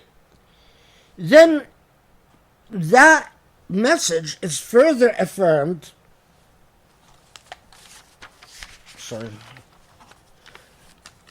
That message is further affirmed with وَهُوَ عَلِيمٌ بِذَاتِ الصُّدُورِ. So that's section number 1 of Surah Al-Hadid. That Allah is not only existing in everything, Allah is not only with you everywhere, but Allah also knows what dwells within yourself. That self that we as human beings guard and conceal. We are complicated beings, and as complicated beings we have a self. And to one extent or another, we have a complex relationship with that self. The self, at times, we confront it. Sometimes we're cognizant of it. Sometimes we're not cognizant of it. Sometimes we're honest with it. Sometimes we're not honest with it. Sometimes that self leads us to be honest with others, and sometimes we are not honest with others. But what all of us do is we guard that self. It is that part of us that tells us when we're hurt, when our feelings get hurt, when we're disappointed, when we're proud of ourselves, when we feel arrogant, when we feel superior to others, when we feel inferior to others but don't want to admit it, when we feel jealous but don't want to admit it, when we feel vindictive but admit it or not, either way. That self Well, Allah penetrates through this, and that first section of Surah Al-Hadid tells us, you know that self. It is an open book to Allah. Allah reads it transparently. Okay. Then the second section. آمنوا بالله ورسوله وانفقوا مما جعلكم مستخلفين فيه فالذين آمنوا منكم وأنفقوا لهم أجر كبير.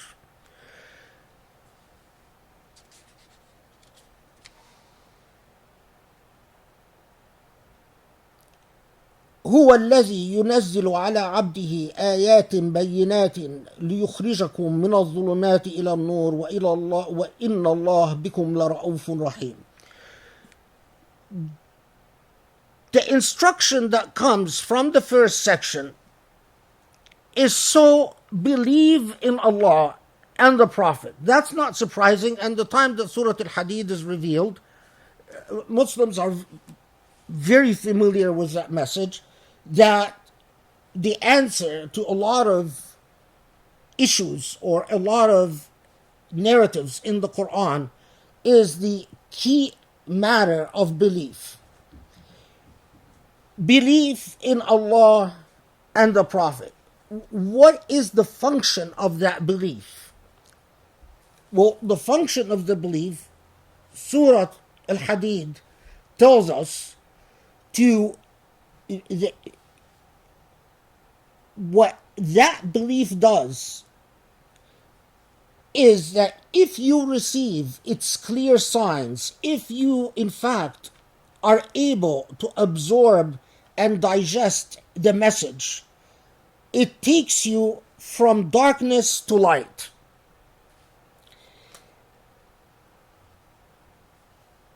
That central theme of darkness to light in many of the surah that begin with the Subhanallah or Sabbaha Lillah is a very common theme. And it's the place of light as enlightenment in the Quran is firmly established. That iman results in an enlightenment. We will see what Surah Al-Hadid says about this enlightenment and the consequences of false enlightenment, where you receive the message but the light doesn't go off. That you can receive the iman, but for whatever reason your light bulb didn't go off and you didn't achieve enlightenment. Before going to that, though, when Allah says aminu, believe. Sorry, Ridwan, can you silence your mic? Thank you. At that point that Surah Al-Hadid is revealed, it reminds Muslims that their relationship to material possessions is one of what? What is your relationship to material possessions? You want to call on somebody? If anyone wants to raise their Anyone hand, wants to? raise your hand and... Okay, I see Joe and then Cheyenne. So go ahead, Joe. Alone, I'm alone, temporary loan. temporary alone. Okay. Cheyenne?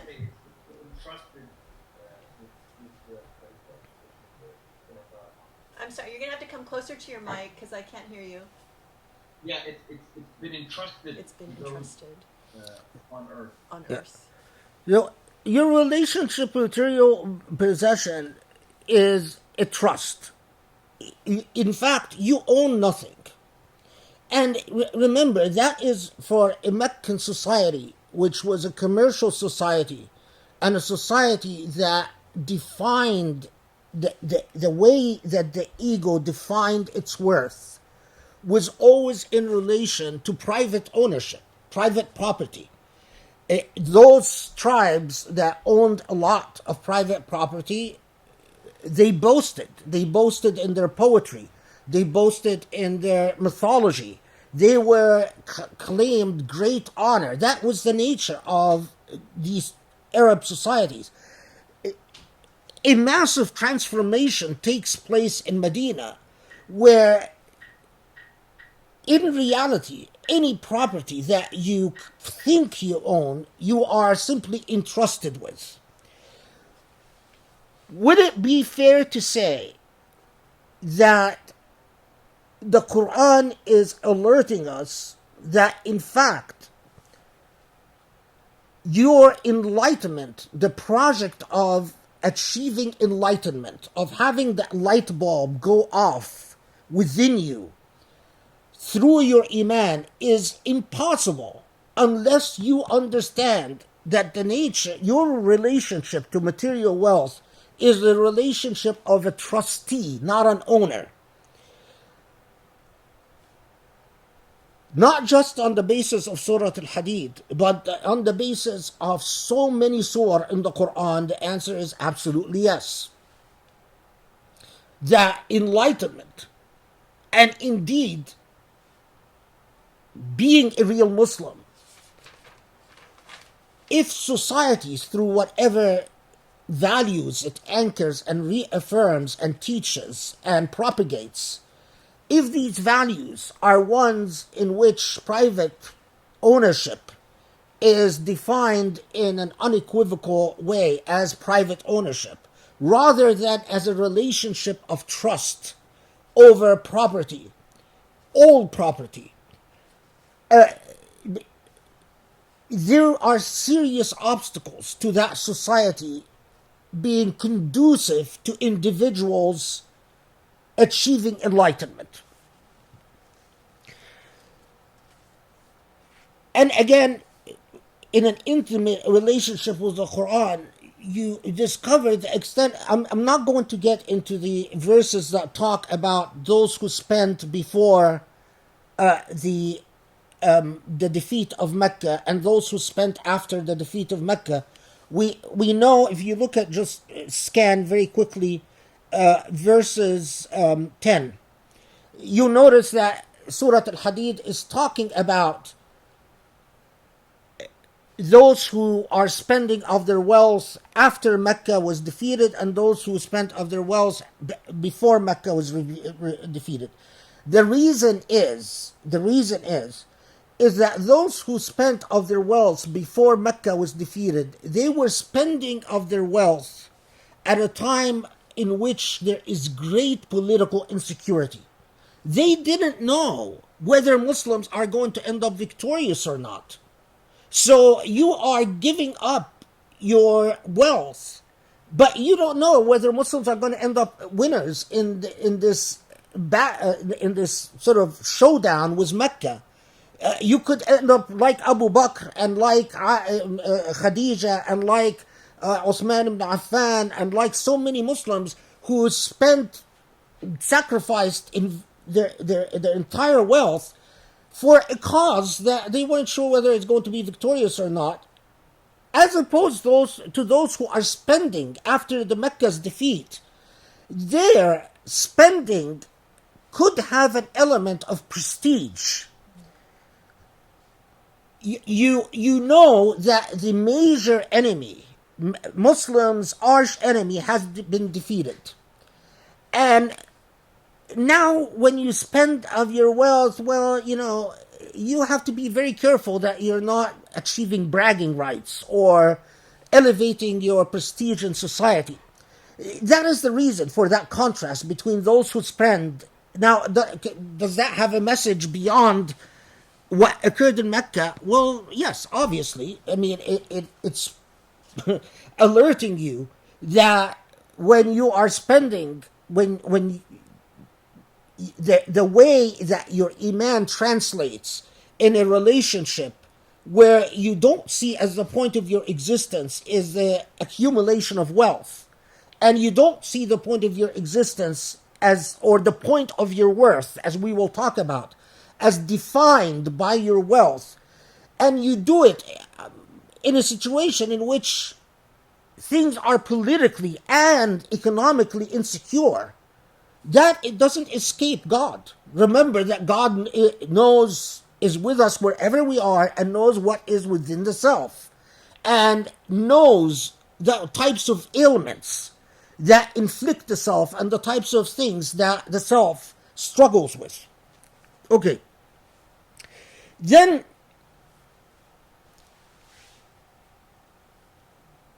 this one of the most beautiful images of the Quran that we become cold towards, because human beings, when they become used to something,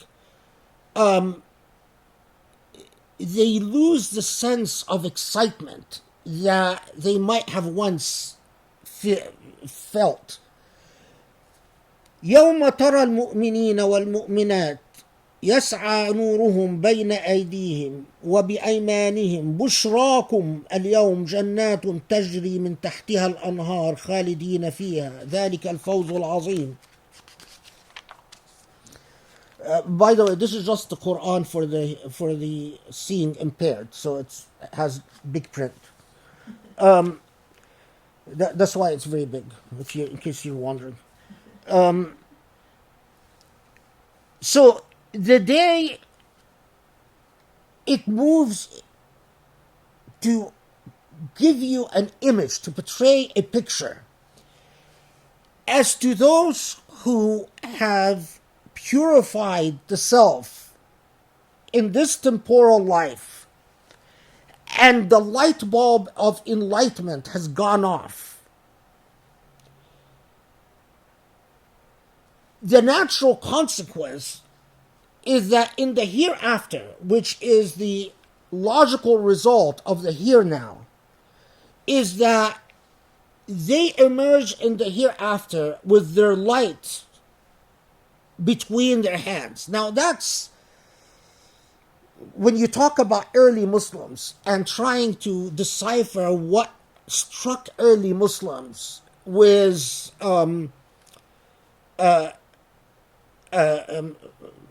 like a roller coaster, like, just smashed them in the face and the heart and shook them up.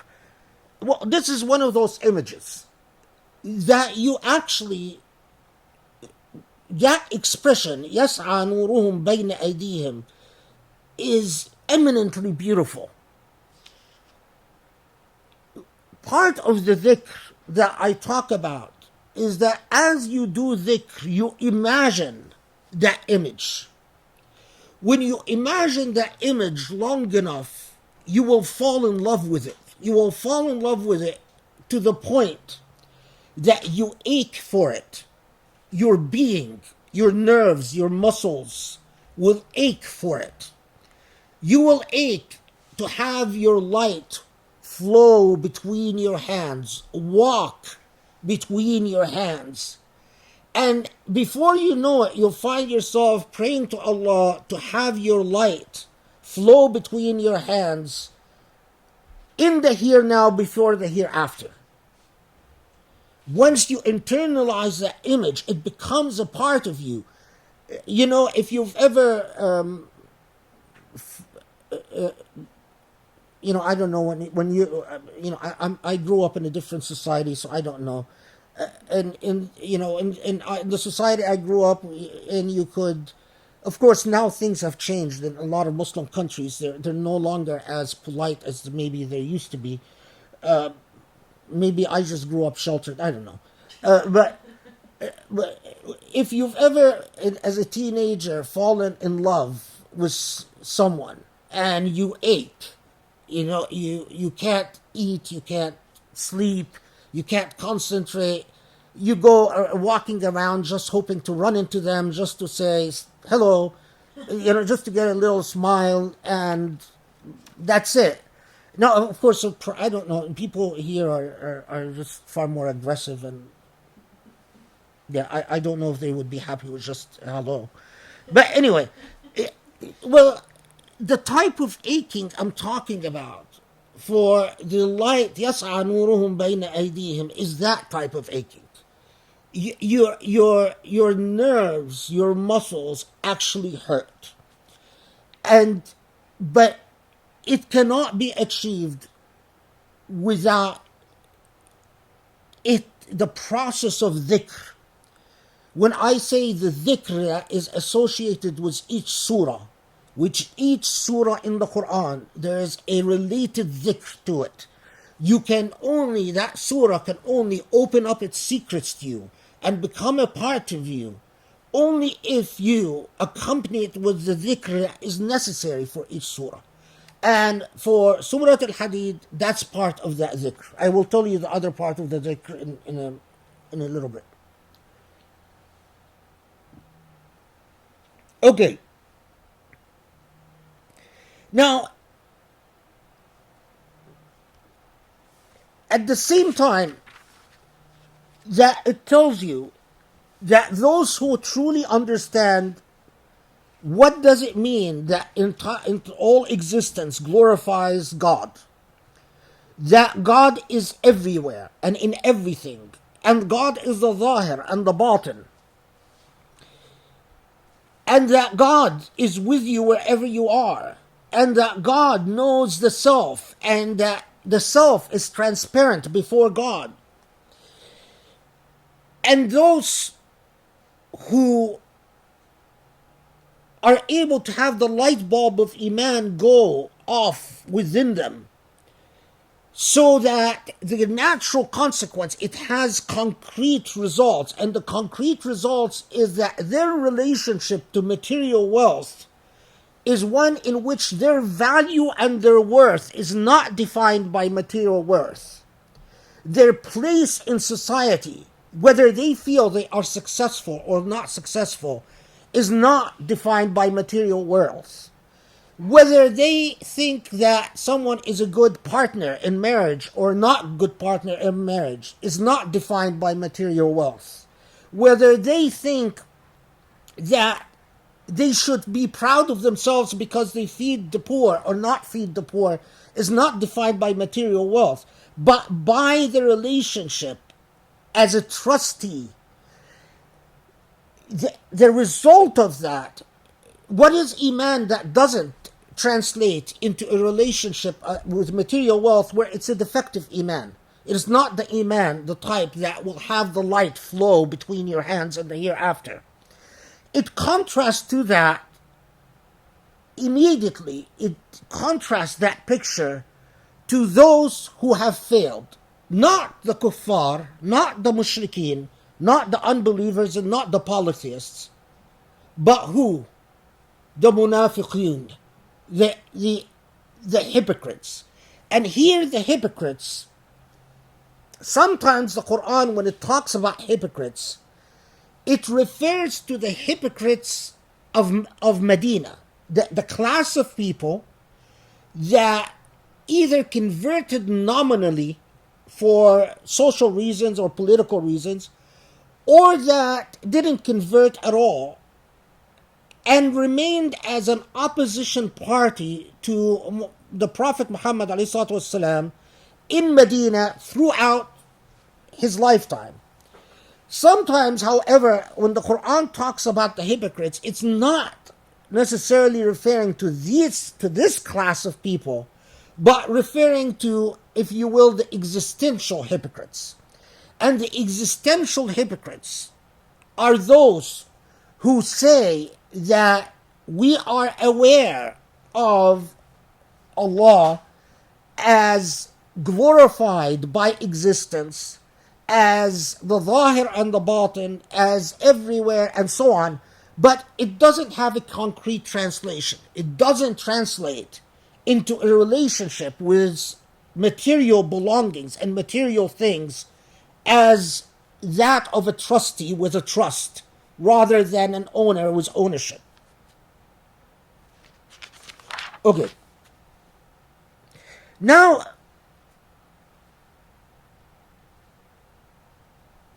ayah 16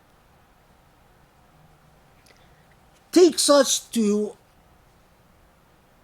the classic of the Quranic style. I said that it moves in sections, and each section has its mood.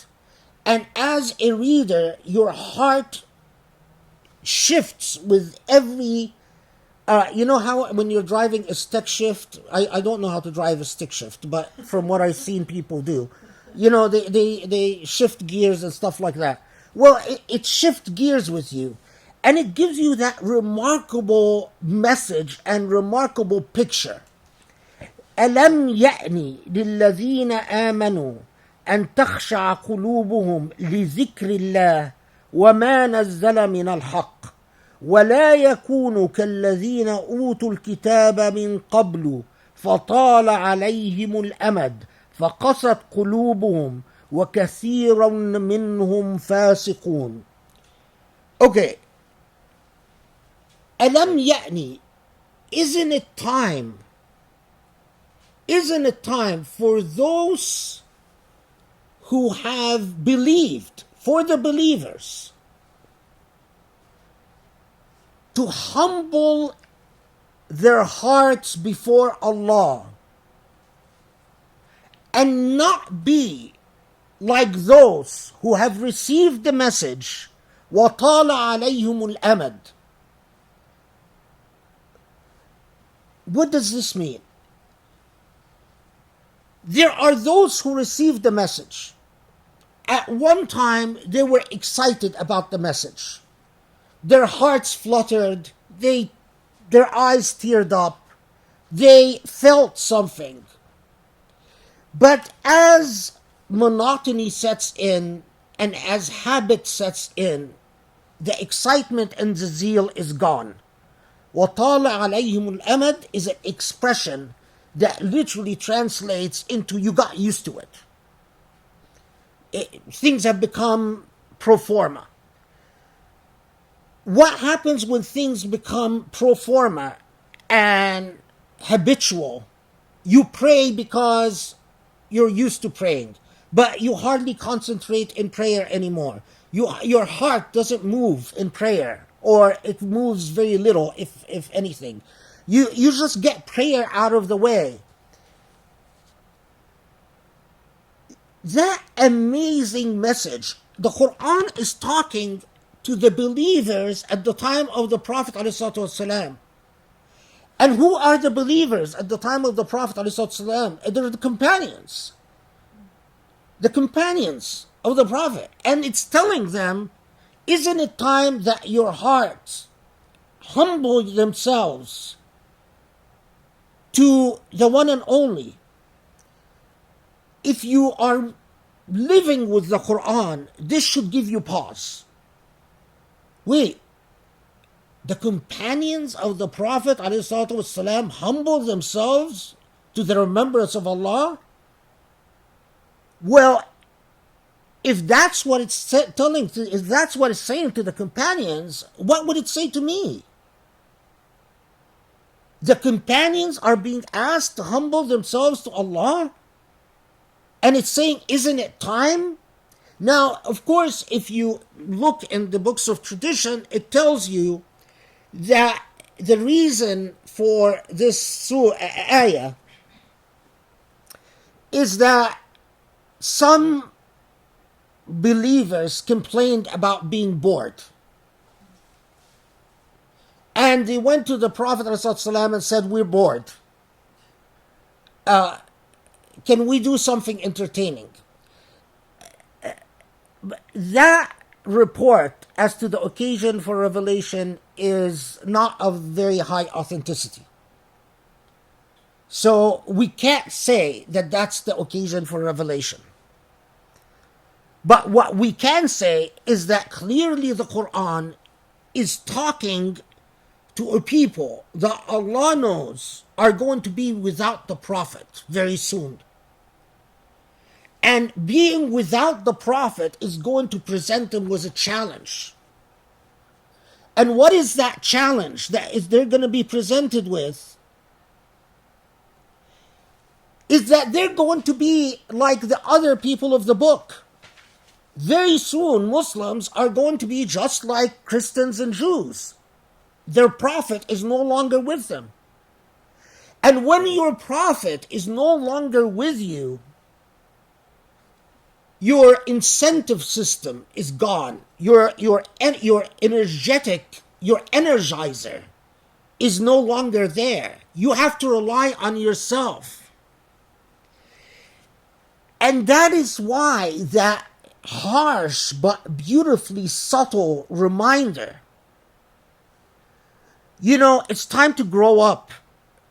Although Allah doesn't tell them at the moment, but Allah doesn't tell them that the Prophet in a year or two is not going to be there anymore, depending on what report we take as to when Surah Al-Hadid was revealed. But it was clearly either a year or two before the death of the Prophet. But it's time that you look back into these hearts and calibrate your iman and prepare it for the big challenge. And the big challenge is not shaitan coming to you. It's not the attack of the Romans or the Byzantine Empire. The big challenge is habit and boredom. In other words, the ailments of the self, what the self is. Light is the energy. When you can't say a bored person carries light. In fact, if you read auras, one of the first things you notice is that the aura of a bored human being dims. The aura of an unbored human being glows. When Allah tells us the light flowing between your hands, it is talking about those who led the struggle of keeping that faith alive and active.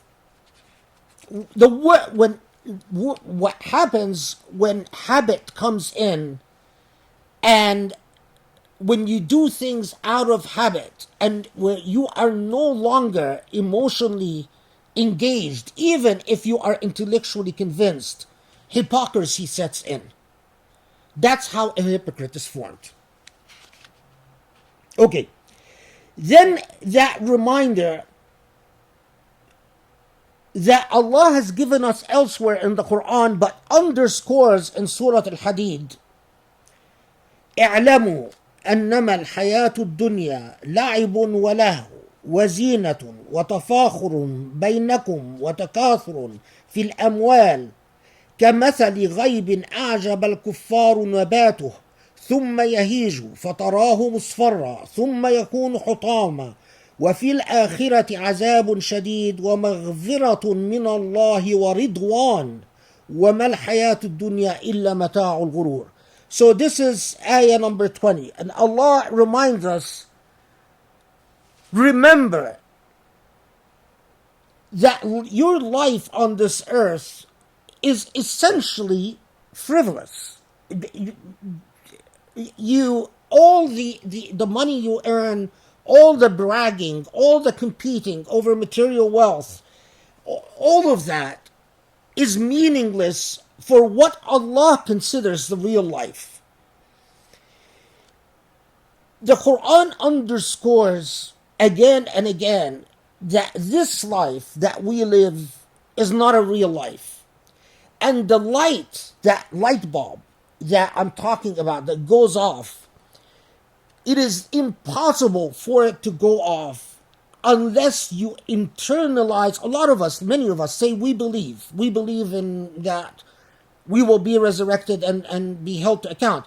But we don't really believe that this life is not the real life, and that the real life, the one that actually matters, is the hereafter.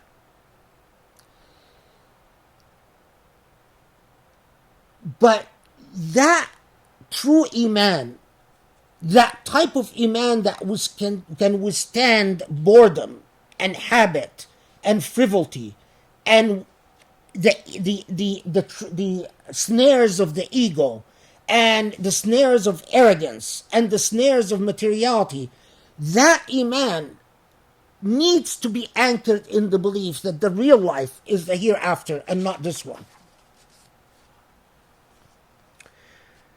Okay. Now notice in all of this, as again, this is classic of Quranic style, Allah hasn't yet told us the core message of Surah Al-Hadid. All of this is like the discourse you are reading in a chapter that is leading up to the main point.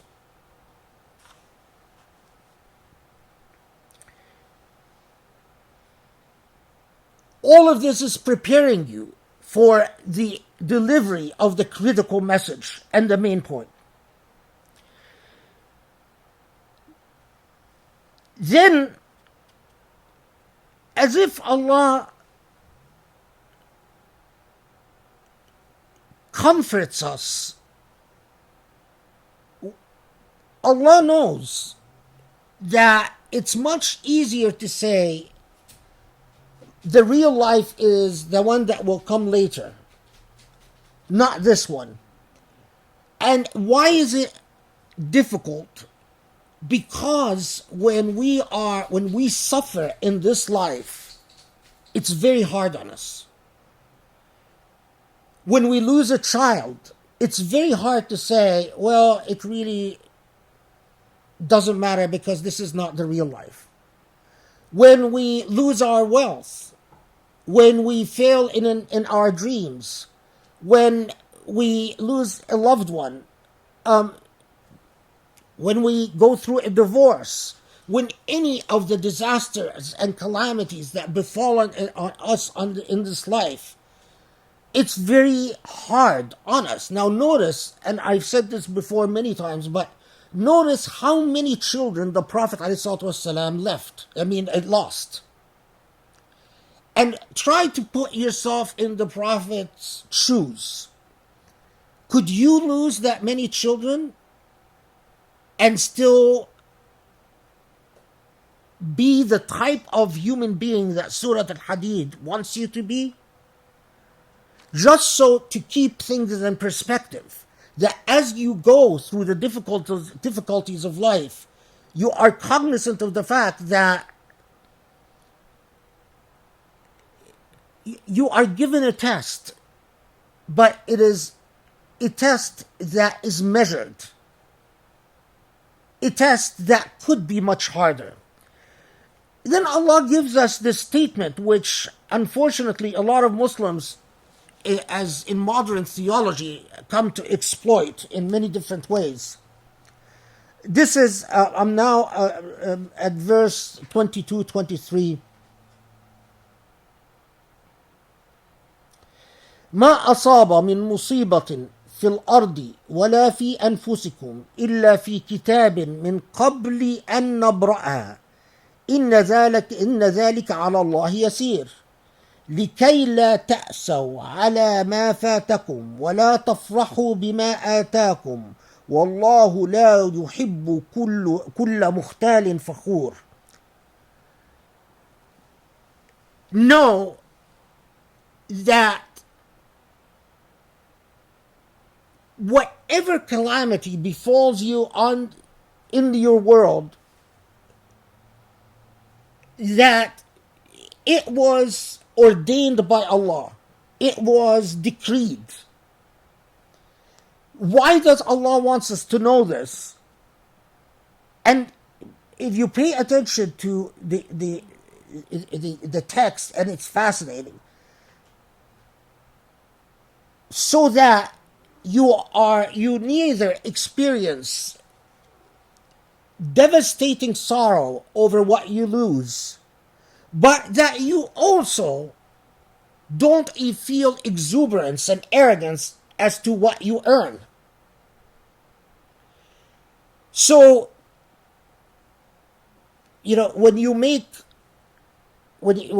if you think that any of it, whether the loss or gain, is outside the purview of the divine, you're sorely mistaken.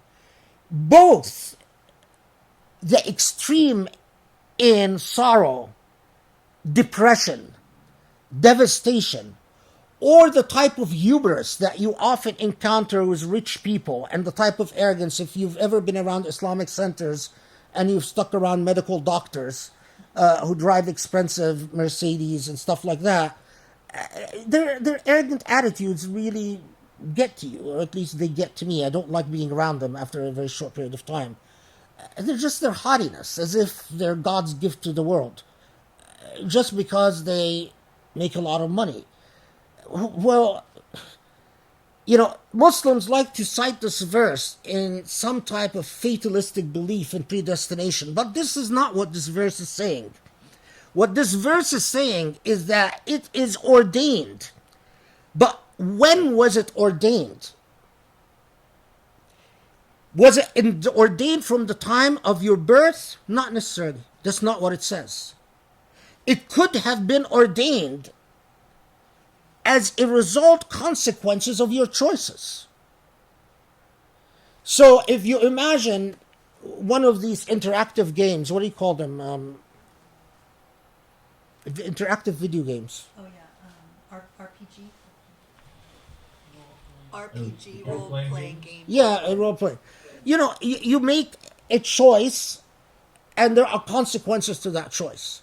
You make a different choice, there are consequences of choice. Is the program written for every choice and consequences? Absolutely.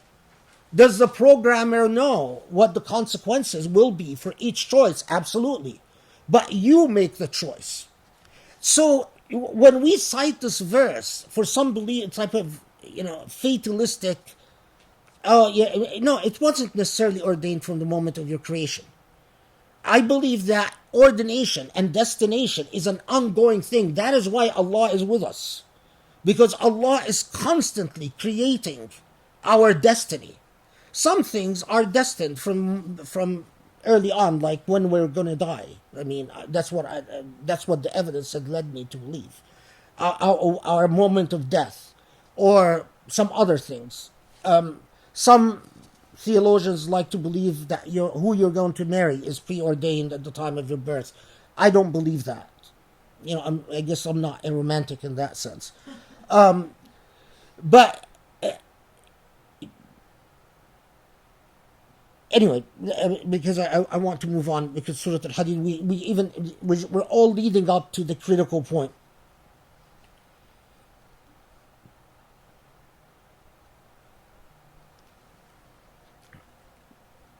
So it's Allah as if patting you on the back, at the same time warning you.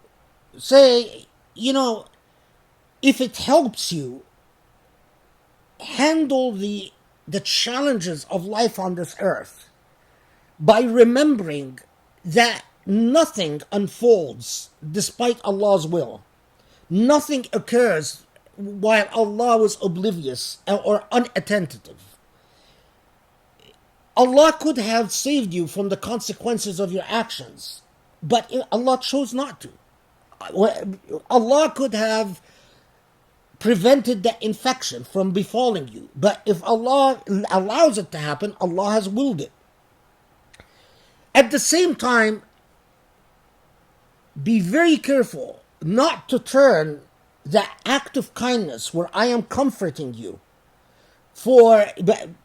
into arrogance and hubris, because you believe that somehow you were entitled to be born rich and be rich and live rich, or powerful, or from an elite family, or from a privileged family, or whatever other privileges. Again, if in societies, when I see very wealthy people, the way they treat servants or the help at their homes, in the society I grew up with, you see the type of hubris that this and other surah in the Quran speaks about. When it says, وَاللَّهُ لَا يُحِبُّ كُلَّ مُخْتَالٍ فَخُورٍ, that expression, mukhtal, fakhur, is that arrogant. You know, it's as if their head is as if a peacock. If you try to draw it into an image, the image of a peacock comes to mind. Okay. Now, آية 25. لقد أرسلنا رسلنا بالبينات وأنزلنا معهم الكتاب والميزان ليقوم الناس بالقسط وأنزلنا الحديد فيه بأس شديد ومنافع للناس وليعلم الله من ينصره ورسله بالغيب إن الله قوي عزيز. إن الله قوي عزيز. Sorry. Okay. Now we get to the main theme of Surah Al-Hadid. So, having taken you in this journey, Allah then reminds you as to the critical role of the message that Allah has entrusted to you. We've sent the messengers with the book. For us, this is the book. With the book and the balance. Why? So people ليقوم الناس بالقسط ليقوم الناس بالقسط, so that people will achieve justice. And then it tells you, and we've sent iron that has numerous uses for human beings, and it is very strong. If you are living with the Quran, this then gives you pause. We've sent the messengers with the book and the mizan and the balance. Is this a material balance? Is this a physical balance? Is it something that we can actually touch and feel? No. It's metaphysical. So what is that balance? When Surah Al-Hadid is telling us that Allah has sent the messengers with a book and a balance, it unpacks folds of meaning. The balance is the balance that Al-Hadid itself will alert us to in a second. The balance that is within, the type of balance that is necessary for a strong, stable, enlightened Muslim who is a believer, who will be able to handle the challenge of Islam after the Prophet is gone, after becoming people of the book. Now, this challenge is enormous, because your obligation, as the Quran tells us repeatedly, is to establish justice. Enlightenment, the problem with the lack of justice, the problem with the absence of justice in society, is that it breeds hypocrisy in the self. An unjust society is a society that is a cesspool full of hypocrisy. One of the main things that oppression and despotism and lack of justice does is that it teaches human beings to be two-faced or multi-faced in order to survive and to get ahead. Because you can't trust the consequences. And because you can't trust that if you're truthful, that you're not going to unfairly suffer. You can't trust, if you're sincere, that you're not going to be unfairly punished. You can't trust that if you speak your mind, that you're not going to be oppressed. You can't trust that if you spend in the way of God, that you're not going to be punished for being generous. You can't trust. And when you can't trust, you learn hypocrisy. You learn to lie. And throughout the Quran instills in us the relationship between the mizan, the balance, and justice. And as believers, the pursuit of justice is not something that is up to compromise. Whether we achieve justice or not, as another surah teaches us, which inshallah, if this project comes to be, we'll talk about. Whether we achieve justice or not, that's not our business. That's God's business. And there's another surah that carries that message. But the pursuit of justice is something that is core. Now, immediately, as the Quran often does, it surprises us with relationships that, and by the way, and the Bible does that even to a greater extent, especially the New Testament, the use of parables and metaphors, and it leaves it up to you to reflect on it and work out the parable. The Quran does it to a far less extent, and the Quran does it in a far more logical way, I think is the way to put it. Right after it tells us, reminds us of Iman and the Mizan, the balance, and justice, then it tells us that, and Allah has sent iron, and that iron is strong, and so that Allah will know who will come to the aid of the true message. وَيَنْصُرُهُ وَرُسُلَهُ بِالْغَيْبِ إِنَّ اللَّهَ قَوِيٌّ عَزِيزٌ.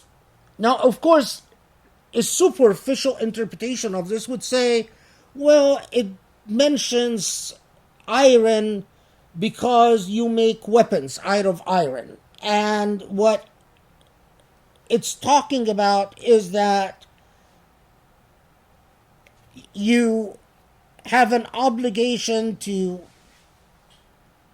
establish the balance. The balance is within the self. You have an obligation to establish external justice, and that's qist. لِيَقُومَ النَّاسُ بِالْقِسْطِ. And then it mentions iron to also remind Muslims of weapons. But that's unsatisfactory at so many levels. Because when the Quran wants to remind Muslims of warfare and battles and weapons, it does so. It doesn't need to just mention iron. And then وَلْيَعْلَمَ اللَّهُ مَنْ يَنْصُرُهُ وَرُسَلَهُ بِالْغَيْبِ. We can pause for a long time as to just that expression بالغيب, but for the interest of time I won't.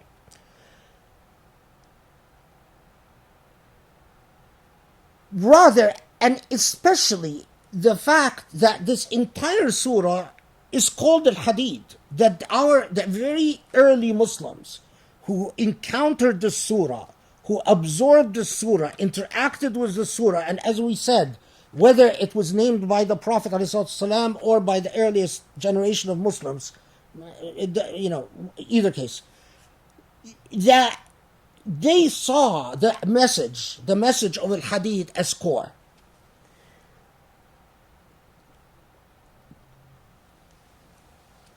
What I submit to you it's talking about, and the reason that Surah Al-Hadid is Surah Al-Hadid.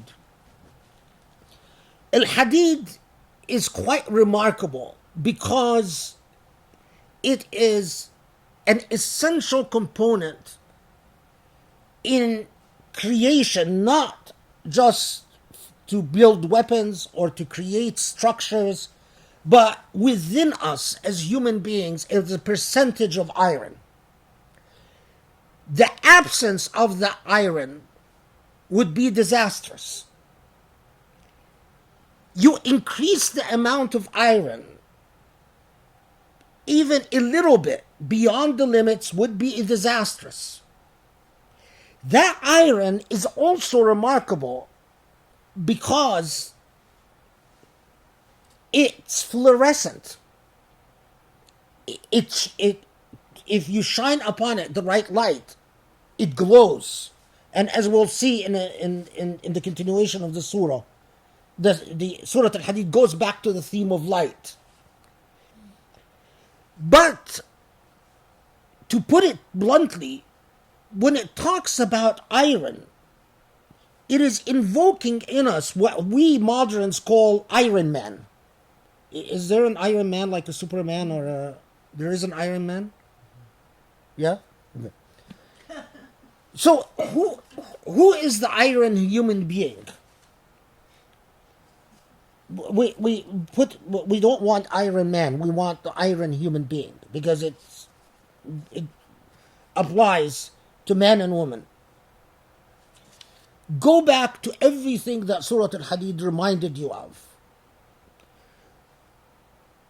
The core of your challenge is the mizan. The core of your challenge is that balance.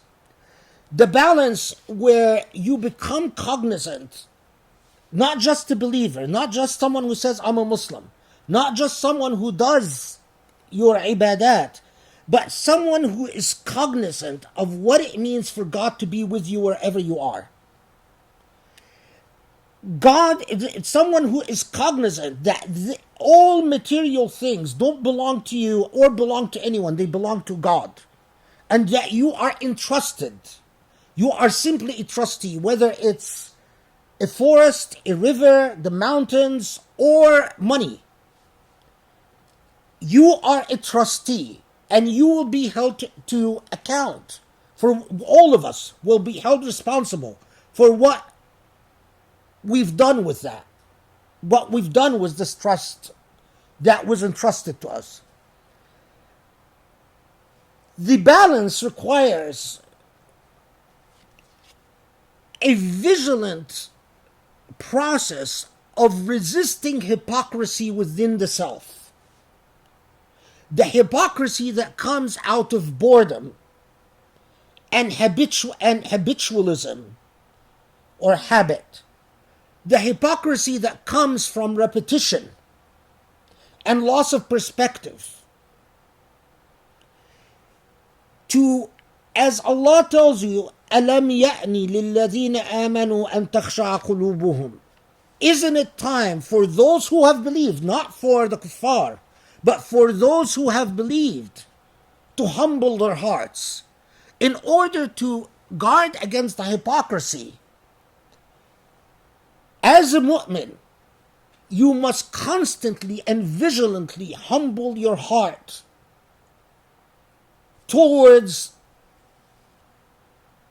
that you need to humble your heart towards. And understand that with the absence, when the Prophet ﷺ was in our midst, it is the Prophet ﷺ who achieved justice. We didn't need to worry about it. All we needed to go is to go to the Prophet. Rasulullah, this happened and that happened. What do we do about it? And this is precisely what we see throughout the Sunnah, is that they constantly went to him with their problems. But once he's gone, the obligation of justice becomes upon you all. And that becomes the challenge, the collective challenge. And that, as some theologians have put it, is the challenge of the iron challenge. And I'm trying to remember the Arabic. التحدي الحديدي, the iron challenge, that But there is something else that has always struck me about this surah. Iron is also amazing because it is very strong, but unlike rocks, for instance, once seared with heat, it can also be malleable and adaptable. You can shape it. And I've always, in Surah Al-Hadid, been struck by its reminder about calamities. When calamities come, it is like the fire that melts iron and shapes it. There are two types of believers. There are those who are inflicted with calamity, and they are not like iron, they are like rocks. Heat breaks them. They go through hardship. Why did Allah do this to me? I don't know why Allah has done this to me. I don't know if I'm a believer anymore. They are not like hadid. They are like rocks. Heat breaks them. But there are those believers who heat remolds them. They are strong, but they're a different shape. But it also alerts me to another thing. Another property of iron is the necessity of adaptability. If you are a believer and you confront challenges and you are unable to bend and mold yourself, you will not achieve the mizan, the balance, and you will not achieve qist, you will not achieve justice. So many believers, when they are confronted with challenges, they want to fall on the dogma that they're comfortable with. They don't want to reshape anything because it's difficult. It's difficult to confront people. It's difficult to be unpopular. It's difficult for people to criticize you. It's difficult for people to say you're an outlier. It's difficult. But to be truly of iron property, you need to be strong, but you also need to be adaptable.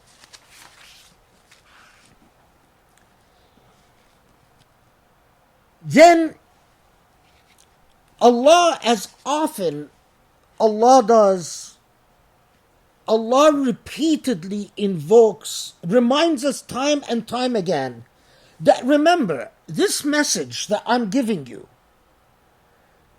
Muslims don't feel all superior and haughty. This whole theme of the chosen people, it doesn't drive, it doesn't work. This is the same message that I've given the other prophets. Allah's message doesn't change. Allah's message to Ibrahim and Musa alayhim salam and Isa and the prophets, as the Quran repeatedly reminds us. Don't be like those who is tala alayhim al-amad.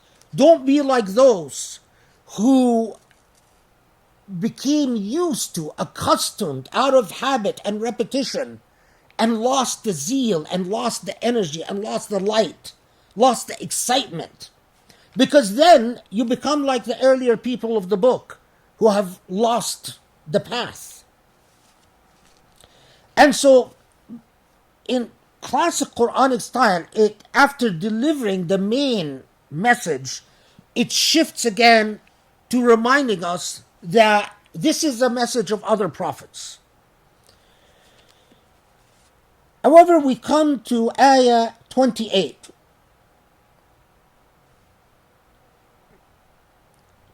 The return to the theme of light. يا أيها الذين آمنوا اتقوا الله وآمنوا برسوله يؤتكم كفلين من رحمته ويجعل لكم نورا تمشون به ويغفر لكم والله غفور رحيم. People, you believers, اتقوا الله, fear God, be cognizant of God. Taqwa doesn't really translate into fear, because taqwa could also be cognizant of God out of love. You know, it's being cognizant of God in everything you do. Ya ayyuha alladhina amanu taqullah. Have taqwa towards Allah and believe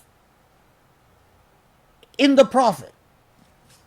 This is a signifier to the entire message. When Allah says, believe in Allah and the Prophet, Allah is telling us the Islamic message. It's a signifier. Okay, يؤتكم كفلين من رحمته ويجعل لكم نورا تمشون به ويغفر لكم. There is, there are things that seeped in the Islamic message or the Islamic tradition that should not have seeped into the Islamic tradition. But when you read the books, what it tells you about يؤتكم كفلين من رحمته will give you double the reward of Allah's mercy. It tells you that there was I'm sort of even a little embarrassed about telling you the story because it's so apparently problematic. It's so obviously problematic that there was a group of Christians and Jews who came to Medina, and then they did something. They donated money, and the Prophet told them, "You will have a reward for your money." And then some Muslims became jealous that, well, if they're Christians and Jews and they're going to get the same reward as us. So the Quran was revealed saying, يُؤْتِكُمْ كِفْلَيْنِ means Allah will give you double the reward. And then Muslims were happy. That report is completely unauthentic, and I mean, one other than a weak transmission, I believe it's a complete fabrication. That's not the way that the Quran revealed. That's not the way that the Quran addressed events. It's so we could go into a whole hour of discussing all the problems with that report. But so just in case, because you always have Muslims whose egos are threatened by any other Muslim who says they teach anything, and immediately the minute you tell them, well, we've learned this, they tell you, oh well, that's all wrong. Let me tell you the real deal. That's because we are an insecure people, and we are an insecure people because we are the defeated people. So we are always trying to up one another. We are always trying to prove that we are not marginalized by the other. And until we learn to stop being such a defeated people, the beauty of the Quran is not going to overtake our hearts, because the Quran eschews ugliness. The Quran doesn't coexist with ugliness. When it invades your heart, the minute ugliness enters your heart, the minute the true enlightenment of the Quran runs away, and it leaves you despondent and lost.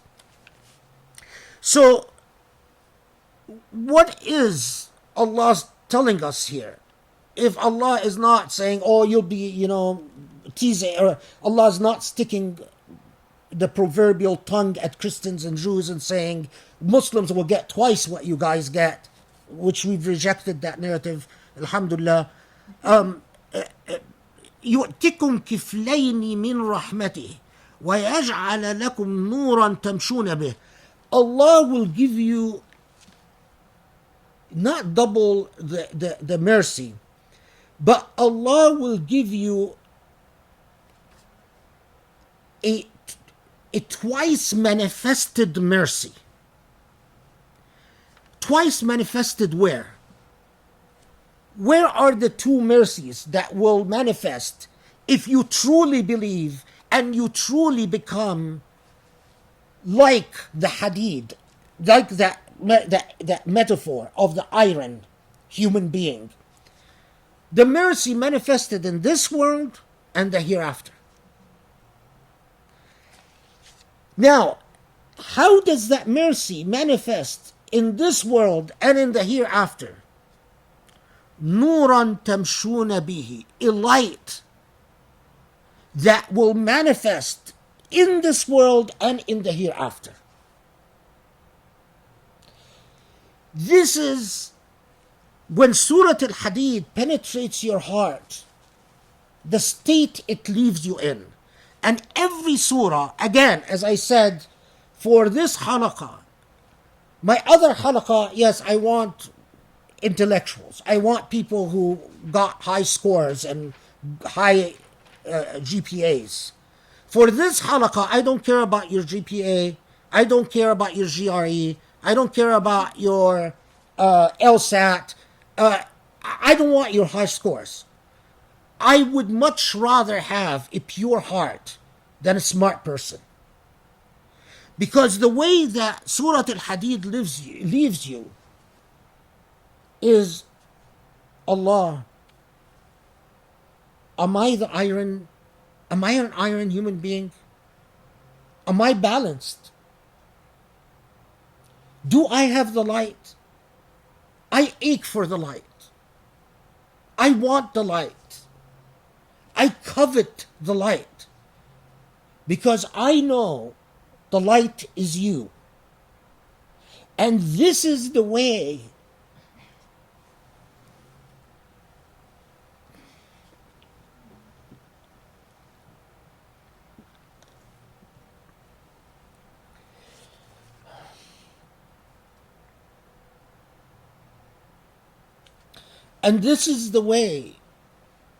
that I see you when you are with me wherever I go.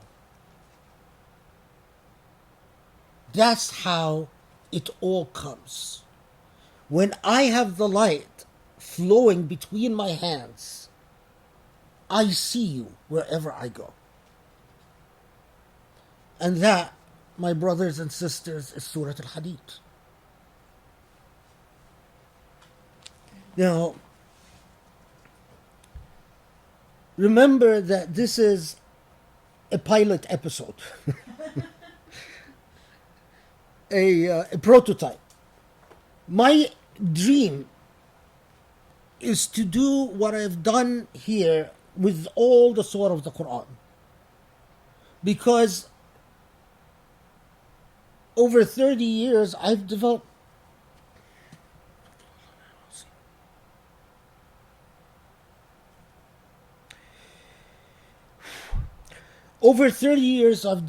a relationship with each surah of the Quran. If this is not for you, absolutely. If this is not what your heart feels and this is not what your soul covets, go by all means. If this is something that you find meaningful and you want that type of relationship, and you are searching for a possible path, at least the path that I've carved, then I invite you to share it with me for whatever it's worth. My dream, because I do believe, and Allahu Alam, Allah knows best, but I do believe that this is, for instance, what Surah Al-Hadid is meant to convey. As far as I know, this is what the divine intent is. And Allah does what Allah wishes.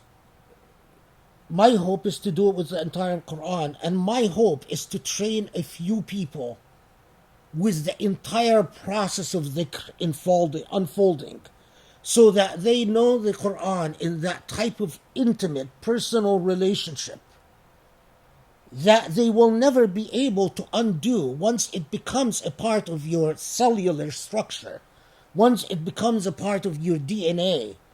It is very difficult to undo. And, all the types of what used to be smart questions for me when I was 20 years old, the type of questions you hear from kids all the time nowadays, especially in the age of Islamophobia, appears so remote and so silly and so pedantic, and that you often wonder, like, how the hell did I actually take these questions seriously once upon a time in my life? How the hell did they matter so much? Okay, let's take a 5 minute and then take questions. So think of questions in the 5 minutes, and the platform is yours.